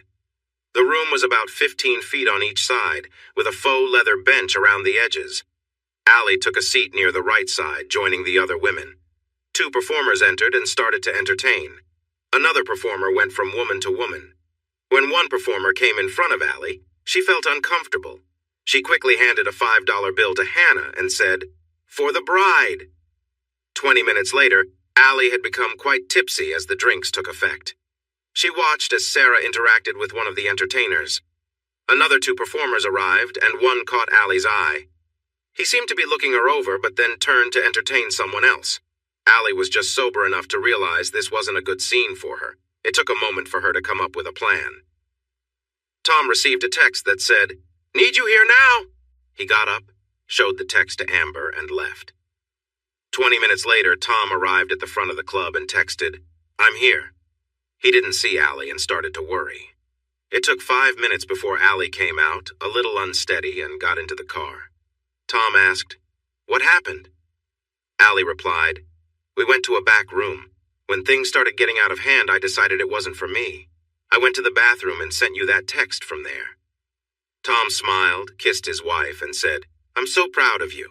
You recognized a hazard to our marriage and took action to stay safe. You are a wonderful and loyal wife. Allie responded, You hold the center of my heart, forever. Saturday, June 3rd, 2017. Tom parked the car and carried his wife into the house just before midnight. Chuck and Sandra looked up and saw Tom carrying Allie. Chuck asked, Is she drunk again? Allie raised her hand and said, I had to join in a little. You should have seen how much vodka I poured out on the ground. Allie pulled out a squirt gun from her bag and showed it to them. The bride kept filling it with vodka while I emptied it. I would take a sip and then spray some on the floor while everyone was watching the dancers. Tom said, Be proud of her. Things got wild later and she handled it well. Allie nodded. One of the women at the party, Sarah, started acting inappropriately in a back room. I decided to leave and hid in the bathroom to text Tom to come get me. Tom kissed her on the cheek and said, My loyal, if a bit tipsy, wife. Allie smiled and cuddled closer. Sandra remarked, Looks like Sarah will be single soon. Allie shook her head. She is single already. She broke up with her boyfriend a few months ago. I just didn't like how things were going, and most of the women were pretty tipsy. Tom sighed and said, Time for bed for her. Suddenly, Allie felt sick. Tom sighed again as Allie had just gotten sick all over them both again. Allie said, I can't handle my drinks. Sorry. Tom laughed. You're the only person I'll let get sick on me. You were great. You saw a problem and got out of there. I'm proud to have you as my wife. Allie wrinkled her nose, smiled, and said, We need to shower. Tom helped Allie into the bathroom. He placed her on the toilet seat while he took off his clothes. He put her dress in the sink and filled it with water, hoping it could be saved. He stepped into the shower with Allie and kissed her on the cheek, knowing she needed to freshen up first. He gently cleaned her face, and she enjoyed his soft touch. Sandra came in and sat on the toilet seat, watching them. Allie shrugged and said, "That's all I saw. I left when I thought things were getting out of control." She leaned slightly and continued, "Sarah was the only one misbehaving when I left, but I'm glad I left because I wouldn't have liked to see a married woman acting that way. That would be tough knowing someone deceived you and then having to see that person again. Keeping a secret or being the one to tell the truth creates a big burden." Tom chuckled. "My mother-in-law's on the phone with my wife while I'm helping her in the shower." Sandra shrugged. "Tom, we've seen each other many times. There is no real privacy in this house except in a closed bedroom. I wanted to hear more of the story, but it seems there isn't anything else to know. Plus, what's happening in that shower is actually quite sweet. You are helping your wife after she had a bit too much to drink. You are caring for her, and that is a lovely thing." Sandra laughed. "Did you even realize what you just did?" Tom shrugged. Sandra continued, "You helped her in a very personal way. She was talking to me in a friendly way, even though she was a bit tipsy. She let you get close without hesitation. That trust is something special. She feels safe with you, and that is beautiful. You treated her gently and with care." Sandra smiled warmly at him. "She really trusts you. Thank you for giving her the happy marriage she always wanted." Allie gave him a kiss on the cheek and gave him a side hug, though a bit wobbly. Tom turned off the water and dried Allie with a towel. He asked Sandra to help hold her for a moment. After drying himself, he took Allie to their room. He tucked her into bed and joined her. Once settled, Allie snuggled against him, resting her cheek on his shoulder and quickly falling asleep. Sunday, June 4th, 2017. Tom woke up at 7:30 with Allie still cuddled beside him. She stirred, rubbed her cheek against his shoulder, and then relaxed again. That cozy feeling never got old.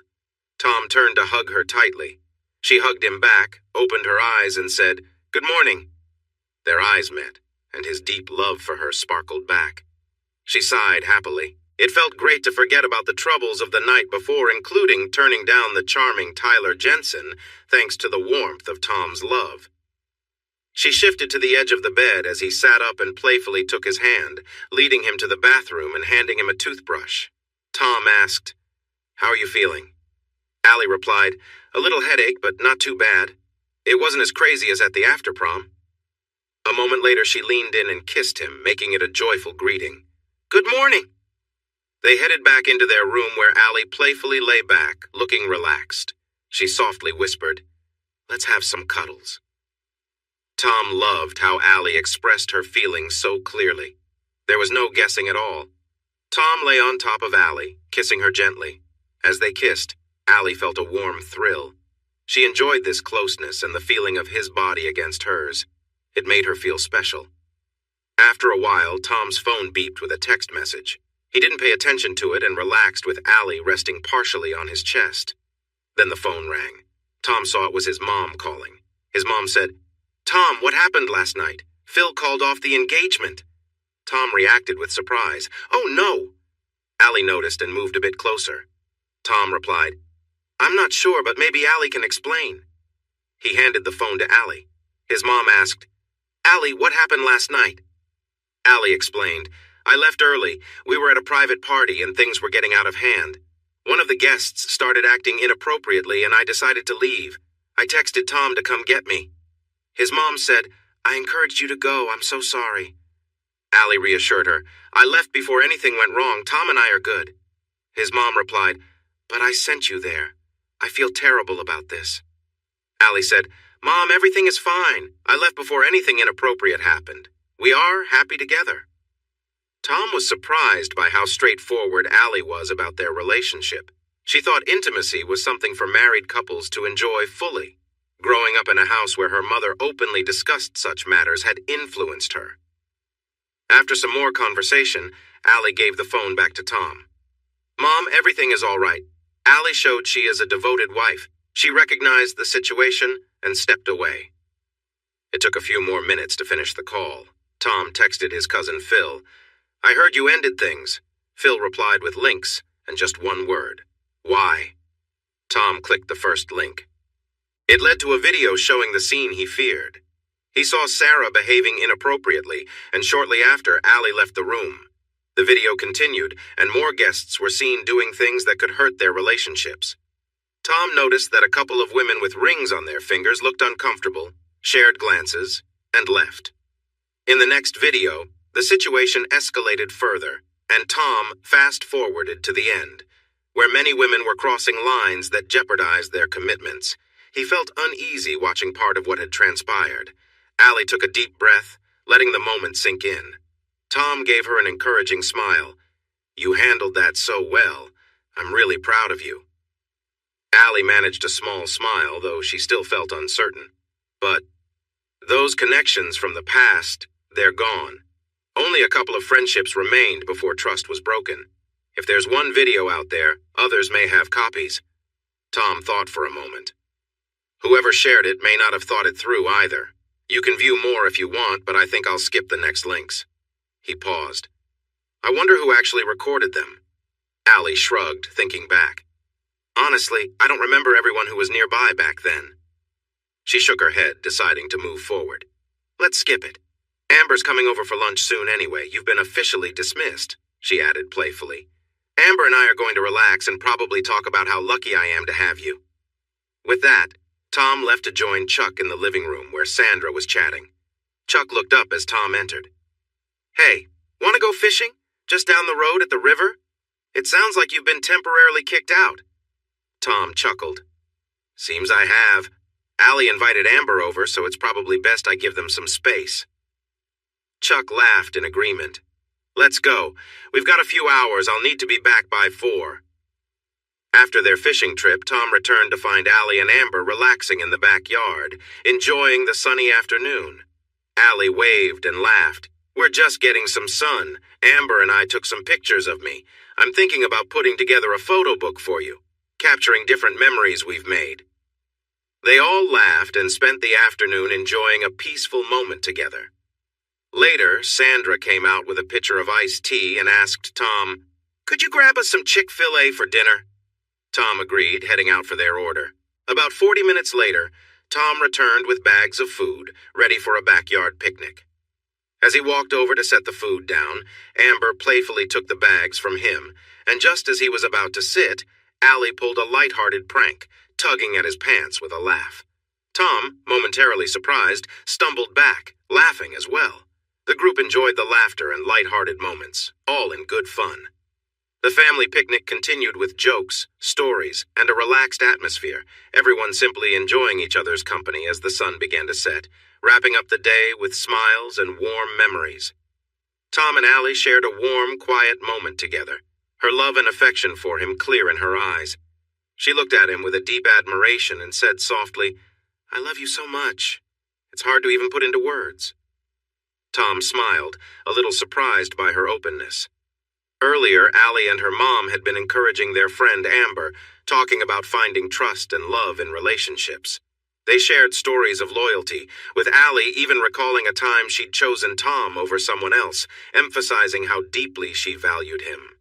These memories left her feeling especially close to Tom, who had always been there for her. As they headed back inside together, they enjoyed a quiet, comforting moment, cherishing their bond. They took their time, enjoying the stillness of the room and appreciating each other's presence. Later, they rejoined the group outside, where Sandra welcomed them with a smile and a laugh, noting how much Allie and Tom reminded her of her own relationship with Chuck. She shared a light-hearted story from years back, laughing about the playful spirit she and Chuck had brought to a party with friends long ago, reminding Allie that love can have its fun and silly moments. Allie smiled, feeling grateful for the loving family and close friends around her. The evening continued with laughter, stories, and simple moments that brought everyone closer together, creating memories filled with warmth and joy. I felt really sore the next day, but I had pushed him so much that he couldn't keep going after that. You sit there proudly, even while things aren't perfect. I know that feeling too. That night I didn't mind that others were watching me with Chuck. I I love him even more now than I did then. Sweetheart, 18 years ago, I held a baby girl and hoped she would find a partner she deeply wanted. I never held back with your father when I was expressing my love at night. I hope to teach you to embrace love fully with your special person. I wanted that passionate love to be part of your life. And now it is. Your love for him is beautiful, and you should never feel embarrassed about it. I see the joy in your face when you look at him. I notice the strong feelings in your eyes. That's lovely. Wanting your partner is a natural thing to feel. Allie replied, but doing it in front of others feels strange. Sandra looked at her and said, what in your life feels normal? Just be yourself. Be the ally you want to be and never be ashamed of it. Love Tom in the way that feels right for you. Allie asked, did you ever do that again? Being open in front of others? Sandra shook her head. I have experienced that once. It's a cherished memory for me, and I look back on it with happiness. Allie kissed Tom softly and said, I love you from the very bottom of my heart. I truly love you. Changing the topic, Allie looked at Tom and said, by the way, Amber is our first model for our photography project at Martin's University. She volunteered. Your encouragement last night helped her regain her self-confidence, and now she wants to model for us. Next Saturday at 11, she'll be with us for 4 hours if we provide her lunch. Allie added, this reminds me, I want to start modeling for life drawing classes, but I want to make sure you're okay with that. Tom smiled and said, I love showing you off. Allie replied, tonight, after a few cozy moments together, I will start looking.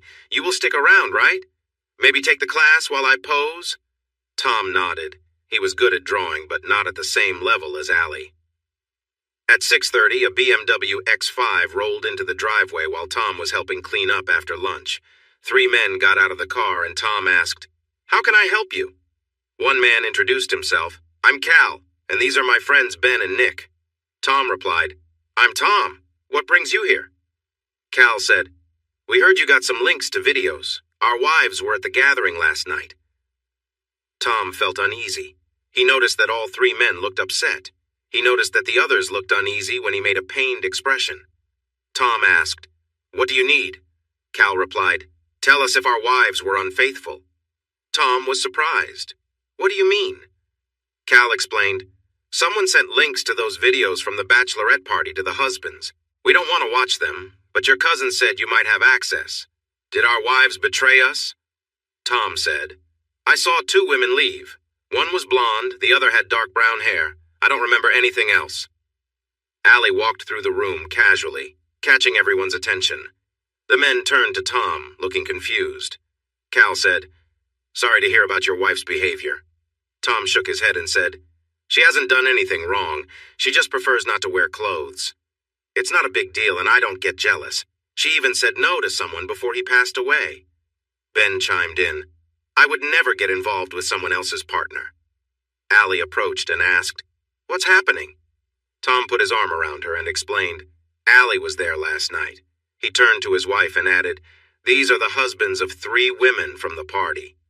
Allie looked concerned and said, I was the first one to leave. I know 2 others went as well. We saw the first 2 videos, but we didn't watch the others. Cal took out a $100 bill and said, would you watch it? Tom asked, what do you mean? Cal replied, I'll pay you $100 to watch. I need to know if she was unfaithful before I talk to my wife. The other men nodded in agreement. Cal pulled up a picture of his wife. She was a pretty blonde. Ben and Nick showed pictures of their wives, both with dark brown hair. Allie looked at Tom, who nodded. Allie then said, we'll help you. You don't need to pay us. Cal insisted, I know you could use the money and I earn more than enough. Allie shook her head. Helping you is the right thing. We don't want your money. Allie led the men into the house where Sandra was sitting at the kitchen table with Chuck, also casually dressed. The 3 men were surprised as Sandra shrugged and smiled. Allie explained, I need to borrow the table. These men want to know if their wives were unfaithful at the party last night. Tom and I will watch the videos and take notes to see if anyone behaved inappropriately. Allie went to their room and came back with her laptop, asking Tom to send the links. She opened the videos and created notes on her laptop. Tom and Allie sat in front of the 3 men, keeping the screen turned away from them. As the second video began, Allie felt tears welling in her eyes. The three men sitting across from them seemed uneasy. Tom typed. 30 seconds later, he typed again.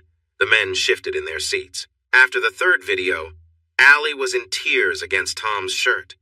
With a tight jaw, Tom continued to type quietly. When he finished, a crying Allie looked up and asked, "What do we do now?" Cal said, "Just tell us. I'm about to lose my mind." Allie wiped her tears and turned to Tom, saying, "I can't. You do it." Tom glanced at Ben and said, "To be sure." He described each woman carefully, knowing this news was going to be hard to hear. Tom looked at Ben and said, "I'm sorry." Ben's face filled with pain as he asked, "How bad is it?" Tom replied, "I can't take it back now." Ben said, "I don't want to see the video, just tell me." Tom turned off the videos and faced the computer toward them. Each notepad had a name at the top and a brief note about each wife won for Cal, Ben, and Nick. Cal and Nick's notepads both said, "Nothing." One of the two women left early. Nick let out a deep breath. Cal looked relieved. They both turned to look at Ben's notepad. Video 1? Nothing. Note. Everyone is drunk. Video 2:030 pulls down dress 055, dancer with blonde hair, 1:25, blonde dancer 3:45, dark-haired dancer video 30:45 scene with dark-haired dancer video 40:05, dark-haired dancer expresses pleasure. No protection 0:25 scene with different blonde dancer. 4:50 blonde dancer expresses pleasure. No protection. Allie was still crying. Tom looked at Ben and said again, "I'm sorry." Cal and Nick supported a devastated Ben to their car. Cal returned to the porch, gave Tom his email and said, "Email me Ben's report. I'll send it to him." Cal asked, "Did my wife really leave early?" Allie nodded and said softly, "Be proud of her. She left as soon as it seemed things were going wrong." Cal let out a long breath and said, "After I drop off Ben, I'm going to get my wife some flowers." Allie smiled and said, "Tell her about the others whose marriages are struggling and how proud you are of her for staying true. She will appreciate that." Cal nodded, saying, "I'm taking her out for dinner." Allie replied, "That sounds great. Many women face temptation, and some more than you know. Yours walked away from it without a second thought." Cal smiled, but his expression turned neutral as he walked back to the car. He didn't want to boast to his friend about his situation. Allie was still teary-eyed. Tom comforted her. After a few minutes, Allie felt better. Tom wrapped his arm around his devoted wife and said, "Your loyalty is why my day is not like Ben's." Allie kissed him and said, "That was hard for me." Tom nodded. "I wasn't going to lie. Wondering would have been much worse." I shared some good news with two men, but I wasn't thrilled to tell Ben. Allie paused, looked at me and said, "Let's set a new rule for our marriage. No visiting strip clubs unless the other person is there. That's it. If I have to go to a male show for a bachelorette party, you will come with me." Allie continued, "I don't think it will happen, but if I do go, you will be there, especially if your mom convinces me. I don't care what people think. You are my partner, my support, and I will be there if you go to a female show." Tom agreed, saying, "My mom will never ask you to come, though." Allie laughed at the idea of Tom going to see a male performance. "I can picture you sitting there, so uncomfortable." Tom frowned. "That's not funny." Allie laughed harder. "Oh, yes, it is. It's very funny." She calmed down a bit, still grinning, and said, "Love you." Tom responded, "Love you too." Later that evening, Allie was propped up in bed, feeling close to Tom. She grabbed her phone and showed it to him, pointing to Patterson Art College life models. Tom nodded and asked, "Only in a classroom, right?" Allie sighed. "I want to pose privately, too." Tom replied, "I'm not comfortable with you being alone around artists at private events. Most are nice, but there are a few who aren't great." After thinking a moment, Allie suggested, "What if I ask you about each event beforehand, and if you're free, you can come with me? I promise to check with you first. I love this new side of me and being seen by others." Tom considered it and said, "Only because I care about you so much and you keep showing how wonderful you are." "Okay, but only if I'm with you for any private posing." Allie smiled and said, "Deal." He paused for a moment and added, "Maybe I should just call you Loyal Allie." Allie liked that. I am loyal. You have no idea how happy I feel every morning when I see how much you love me. All you want is for me to love you back, and that's an easy choice for me. Tom asked, Why are you so interested in private posing now? Allie explained, I read about some private events where models were in amazing places. One woman posed in a beautiful old mansion all day, and another at a lovely garden. I want to experience something like that. I feel free when I'm not wearing anything, and it's something I discovered after prom. I'm cozy right now. Tom glanced at his wife and said, You are not just confident. You're quite relaxed, too. Allie paused for a moment, then smiled and replied to the ad. Monday, June 5th, 2017. Allie was waiting for Tom to come home after his shift at Sheetz, where he made sandwiches. Earning $9 an hour was a start, and they would need extra money, even if her school costs were covered. She was set to begin her waitressing job at Grady's Diner the next day. Tom entered the house and noticed that Allie was working in the kitchen, preparing a chicken dinner. She turned to him with a smile and said, Chicken and rice for dinner, before returning to her task. He approached her from behind and playfully touched her. Allie, come on, I'm trying to help with dinner, she said, lightly nudging him away. Tom continued to tease her gently. Let's see how much you can get done with me here.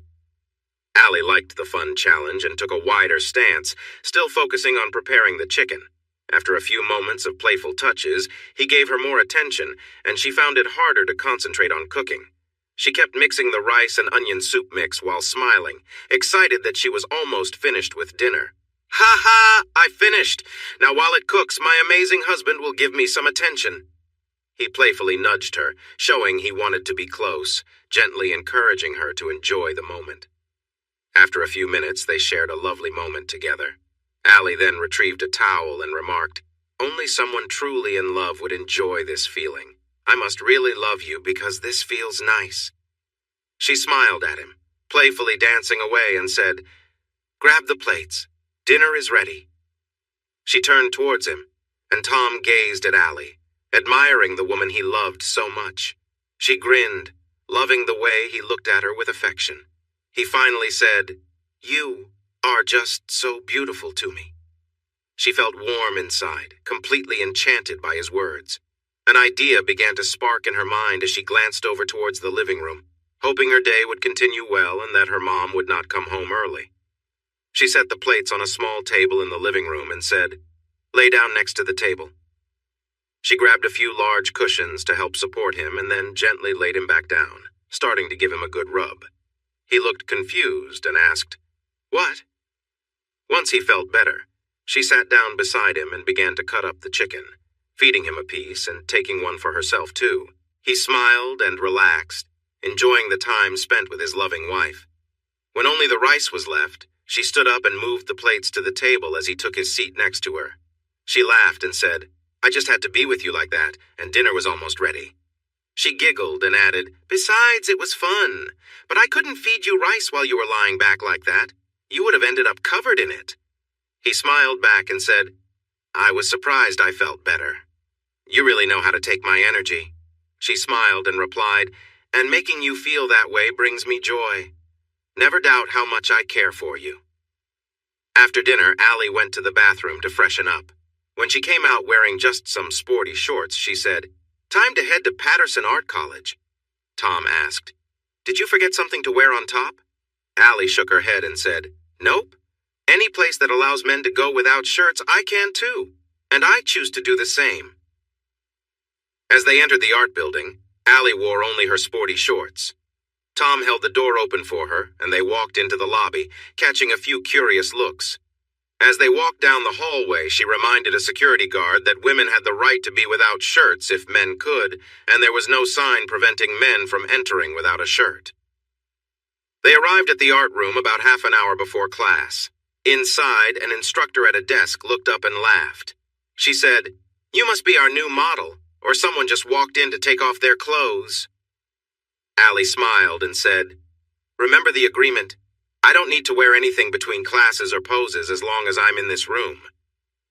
The instructor introduced herself as Angela Torres and remarked, I see you're quite confident. Allie nodded and stretched, enjoying how it felt to be free.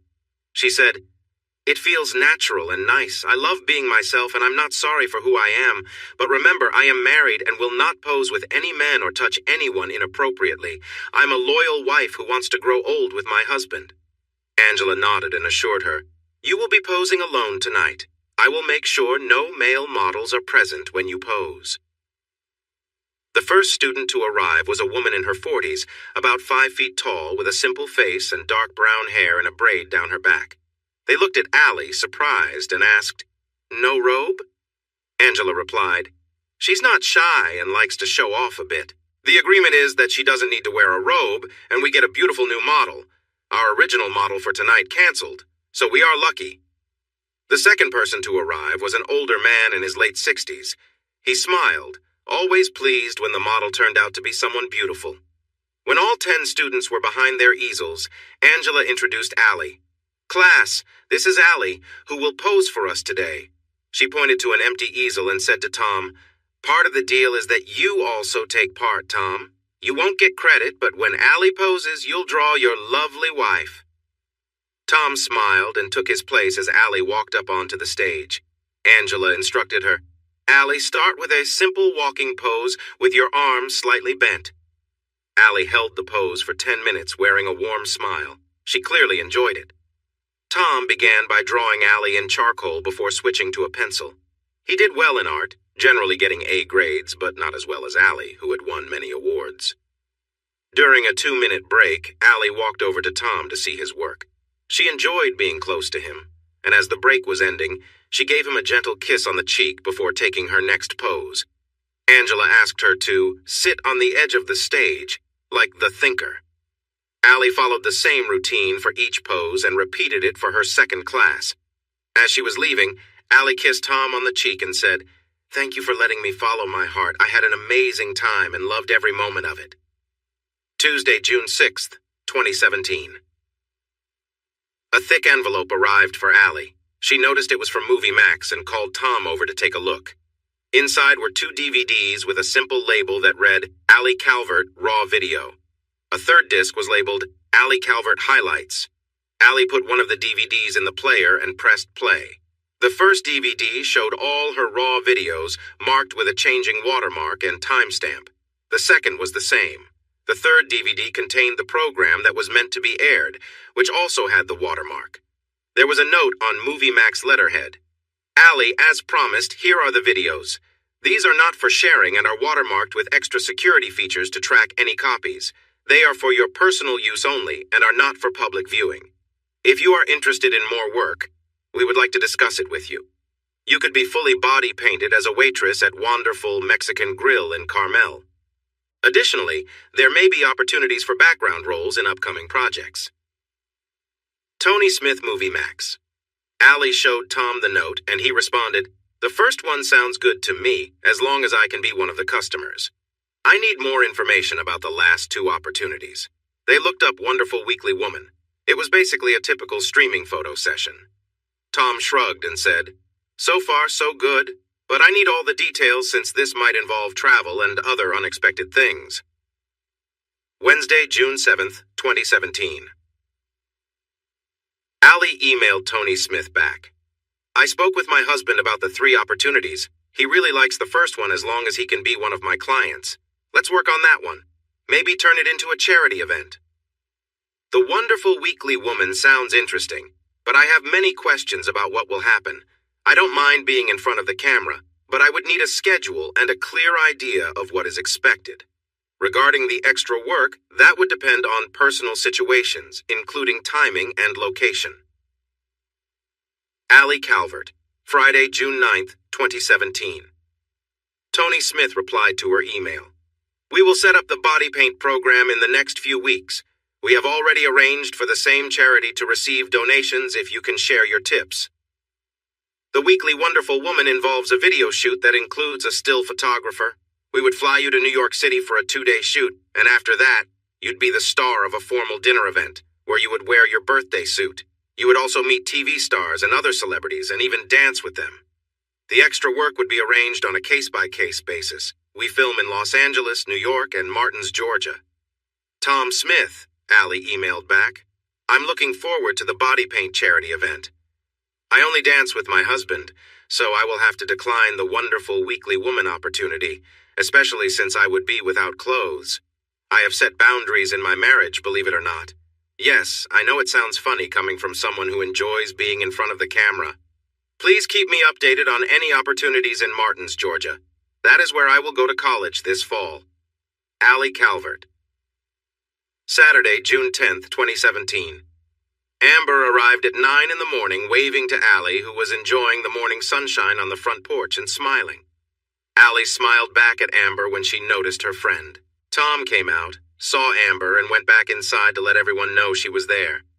Allie invited Amber into the living room to discuss their plans for the day. Amber asked, "So, remind me of the themes I'll be posing for again.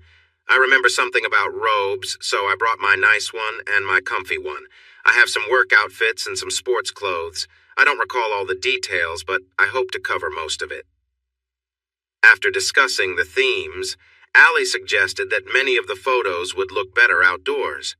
Allie, Tom, Sandra, and Ann all stepped out of the house with their cameras.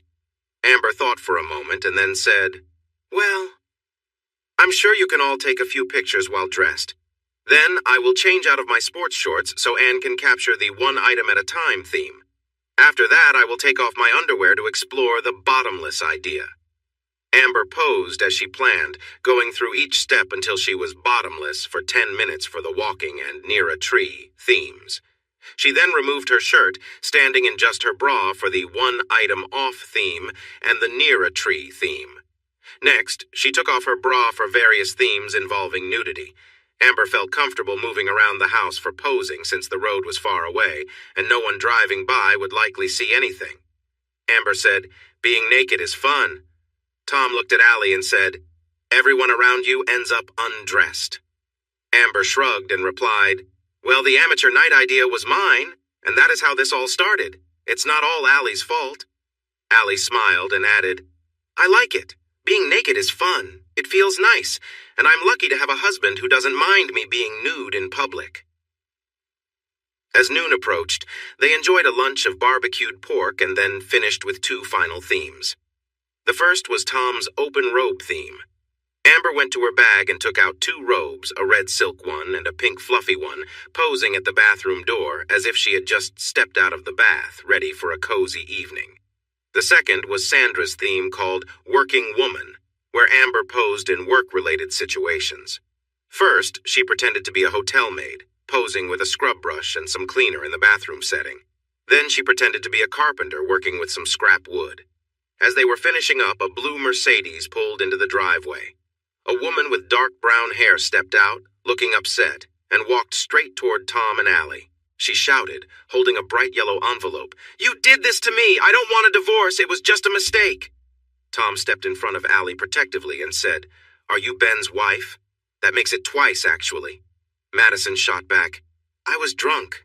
It was a mistake." Allie stepped forward, now that it was clear the woman wouldn't get aggressive, and said, "I was drunk too, but I left the room as soon as things seemed wrong." Madison replied, "But he was attractive and I just couldn't help myself." Allie responded, "This isn't the first time you've faced temptation. I get approached all the time, from little flirtations to bold offers. You are prettier than I am and face similar situations. Why do you make that choice?" The woman searched for answers but found none. She fell silent just as Ben arrived 2 minutes later, driving a Lexus. She glanced back at him, looking both sad and afraid. He stepped out of the car, assessed the situation, and said, "Madison, let it go. You caused this."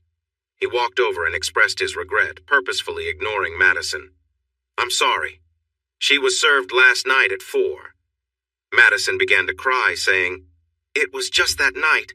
I don't want a divorce." Ben sighed and responded, "The marriage is over. I will always wonder where you are when you're not with me. I can't keep being a detective in my marriage forever." Madison sniffled and remained silent, clearly struggling with her emotions. Amber looked at Madison and asked, "You were unfaithful to this wonderful man. What were you thinking?" Madison replied, "I was drunk." Amber rolled her eyes and added, "And he was probably very attractive." Madison said nothing and walked away, getting into her car. She sat behind the wheel, cried for a moment, and then drove off. Ben said, "I just can't live like that. I've never been unfaithful in any relationship. If we stayed together, it would just slowly fall apart and we'd end up resenting each other. I had her served quietly, no public drama. Only family and a few close friends know what happened." Ben reached into his wallet and took out a $50 gift card, handing it to Allie, saying, "I won't let you refuse this. I saw you upset when you had to share bad news. Consider it a little bonus for loyalty." Ben turned to Tom and said, "You have a very lucky partner. She's adorable too. I'll stop there." Amber added, "She's quite attractive." Allie glanced at Amber and replied, "You're being cheeky," Amber teased, "and she's got a nice figure." Allie stuck her tongue out playfully at Amber. Ben sighed and said, "I wish Madison had been as faithful. It hurts." Amber looked at Ben thoughtfully as Allie thanked him for the gift card. Amber handed him a piece of paper and said, "Here's my number. Call me for coffee, and we can just be friends for now. I won't even kiss you until the divorce is finalized, but as someone who understands, I think we share something. We've both been wronged before." Amber stood confidently, allowing him to notice her. She continued, "You'll need to show you're worthy to be close to me, but I promise it'll be worth it." Ben asked, "Did you pose for them?" Amber nodded, explaining, "They're going to Martin's University, and I'm assisting with their photography projects for their majors." Ben thought about asking something obvious, but hesitated. Amber seemed to read his mind and smiled, saying, "The day you ask me to be with you is the day we can be intimate. Do you like what you see?" Ben nodded eagerly. "Good," she replied. She gave him a kiss on the cheek and said, "I'm totally worth it. Call me." Ben thought for a moment and replied, "Dinner Friday? I'll be in my new apartment by then." Amber smiled and nodded. "Just dinner. Once it's official, show me the papers and I will think about more." Amber smiled and left the thought open. There was no promise of anything, just possibilities. Ben drove away, his eyes showing a bit less sadness. Once he was gone, Amber said, "Yeah, I could consider it." Allie laughed. Monday, June 12th, 2017. In the afternoon, Allie got another email from Tom Smith of Movie Max. "I will reach out in the next week or two to arrange the body art event. I understand you chose not to join our weekly Wonderful Women. Many women are excited to dance with celebrities, even those who are married. I will keep you updated about extra roles in Martins, Georgia. Those are usually shorter projects with smaller budgets." Tom Smith Allie arrived at class wearing her sports shorts. She walked fully into the classroom before taking them off. As she entered the room, she confidently stood without her shorts, enjoying the moment. She smiled and stretched, glancing at Tom and saying, "This feels great." When everyone settled, Angela asked Allie if she was willing to try some more interesting poses. Allie smiled and agreed. Her first pose was leaning back at the edge of the stage with her legs slightly apart. She felt confident and free, enjoying the attention while knowing she was not pushing any limits. Allie felt happy with her choice. She had clear boundaries and life was good. Saturday, June 17th, 2017, Allie emailed Tom Smith. "I'm looking forward to updates on the Waitress production. Let me know the time and if it's at the Carmel location of Wonderful Mexican Grill. About dancing with a celebrity? I'm different from most women. My husband sees and approves all my work. Being honest with him has let me do projects I love without issues. I plan to spend my life with my Tom. I will send my contact details for extra roles once we settle in Martins, Georgia. Allie Calvert." Later that afternoon, Allie lay on her husband's chest and sighed. "Excited for tonight?" Tom smiled. "Kind of. A bit nervous, too. I hope you win." Allie said, "Me too for both." Tom squeezed her shoulder. Allie asked, "Be specific. Do I perform dances, and if so, how far do you want me to go?" Tom thought for a moment. "What do you want?" Allie said, "Honestly, I want to dance." Tom replied, "You might get touched." Allie nodded. "I wouldn't let it get too close." Tom said, "The idea excites you." Allie nodded. "Yes, and I would love the chance to earn some money. It's not just about the attention. I'm not a fan of it, but being wanted makes me feel better about myself. Amber mentioned she earned $300, and she received fewer offers than many other women. Tom said, "The idea of other guys touching you makes me feel uneasy. It wouldn't hurt as much as if you were with them, but it still bothers me." Allie replied, "Then it's settled. I won't do those special dances. Are you still okay with the performance?" Tom nodded. "That part excites me too. I love showing you off." Allie kissed him and pointed at his heart, saying, "I have your heart, and I will always keep it. I will not do those special dances tonight." Tom smiled. "I love you. Two things must stay on."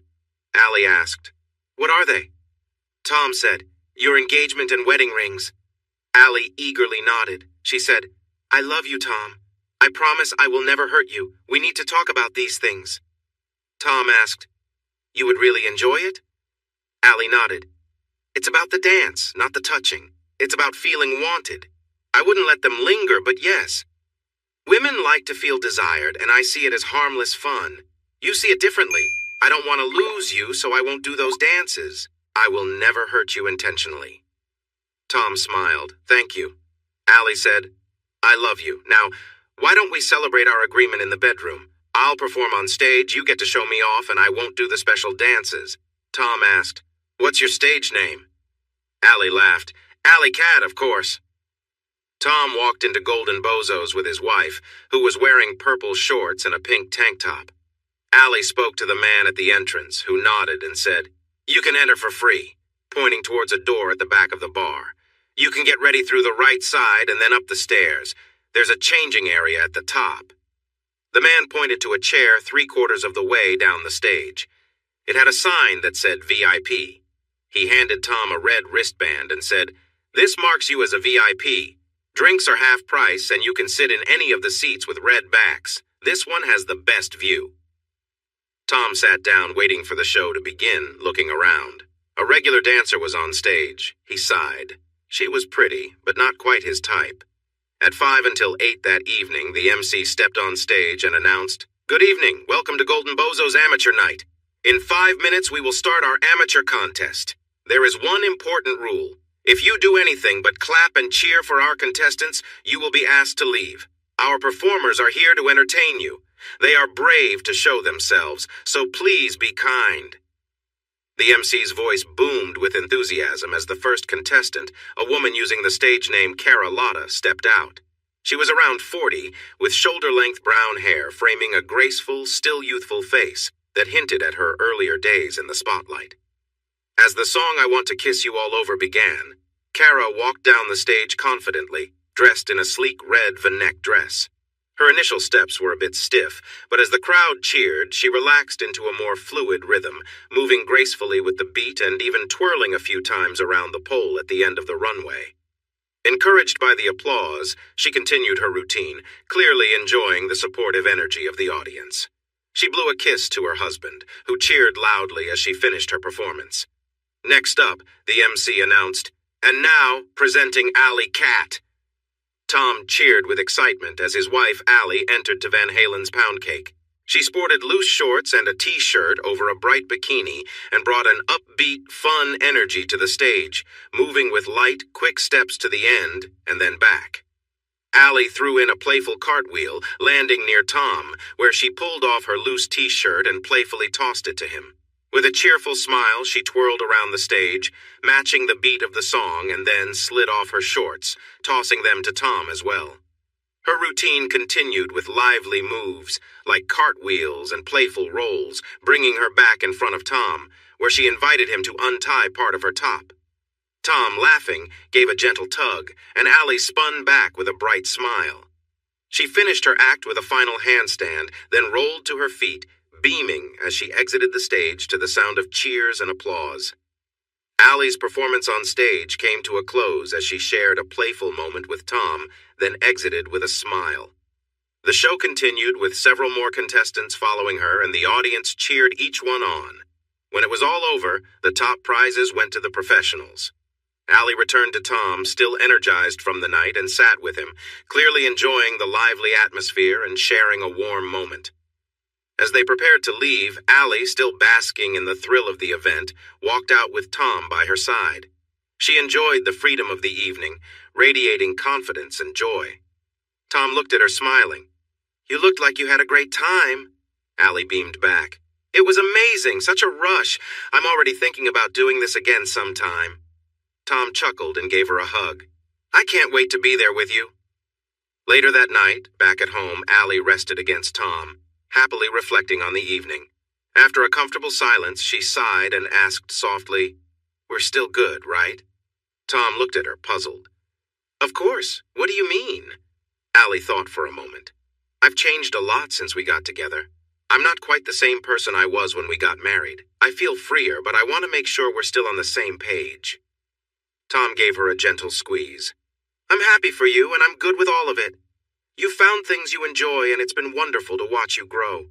I trust you, and as long as we're open with each other, I'm with you all the way." Allie smiled, relieved. "I'm so glad. It's a journey, and I'm glad you're here with me." Tom held her close, reassuring her. "We're more than good, Allie. We're solid." They lay there quietly, grateful for each other and feeling closer than ever. Hey, everyone! Thanks for watching. Don't forget to subscribe and turn on notifications so you won't miss any of the exciting stories we have coming up. What do you think about the characters in this story? Let us know in the comments. We'd love to hear from you.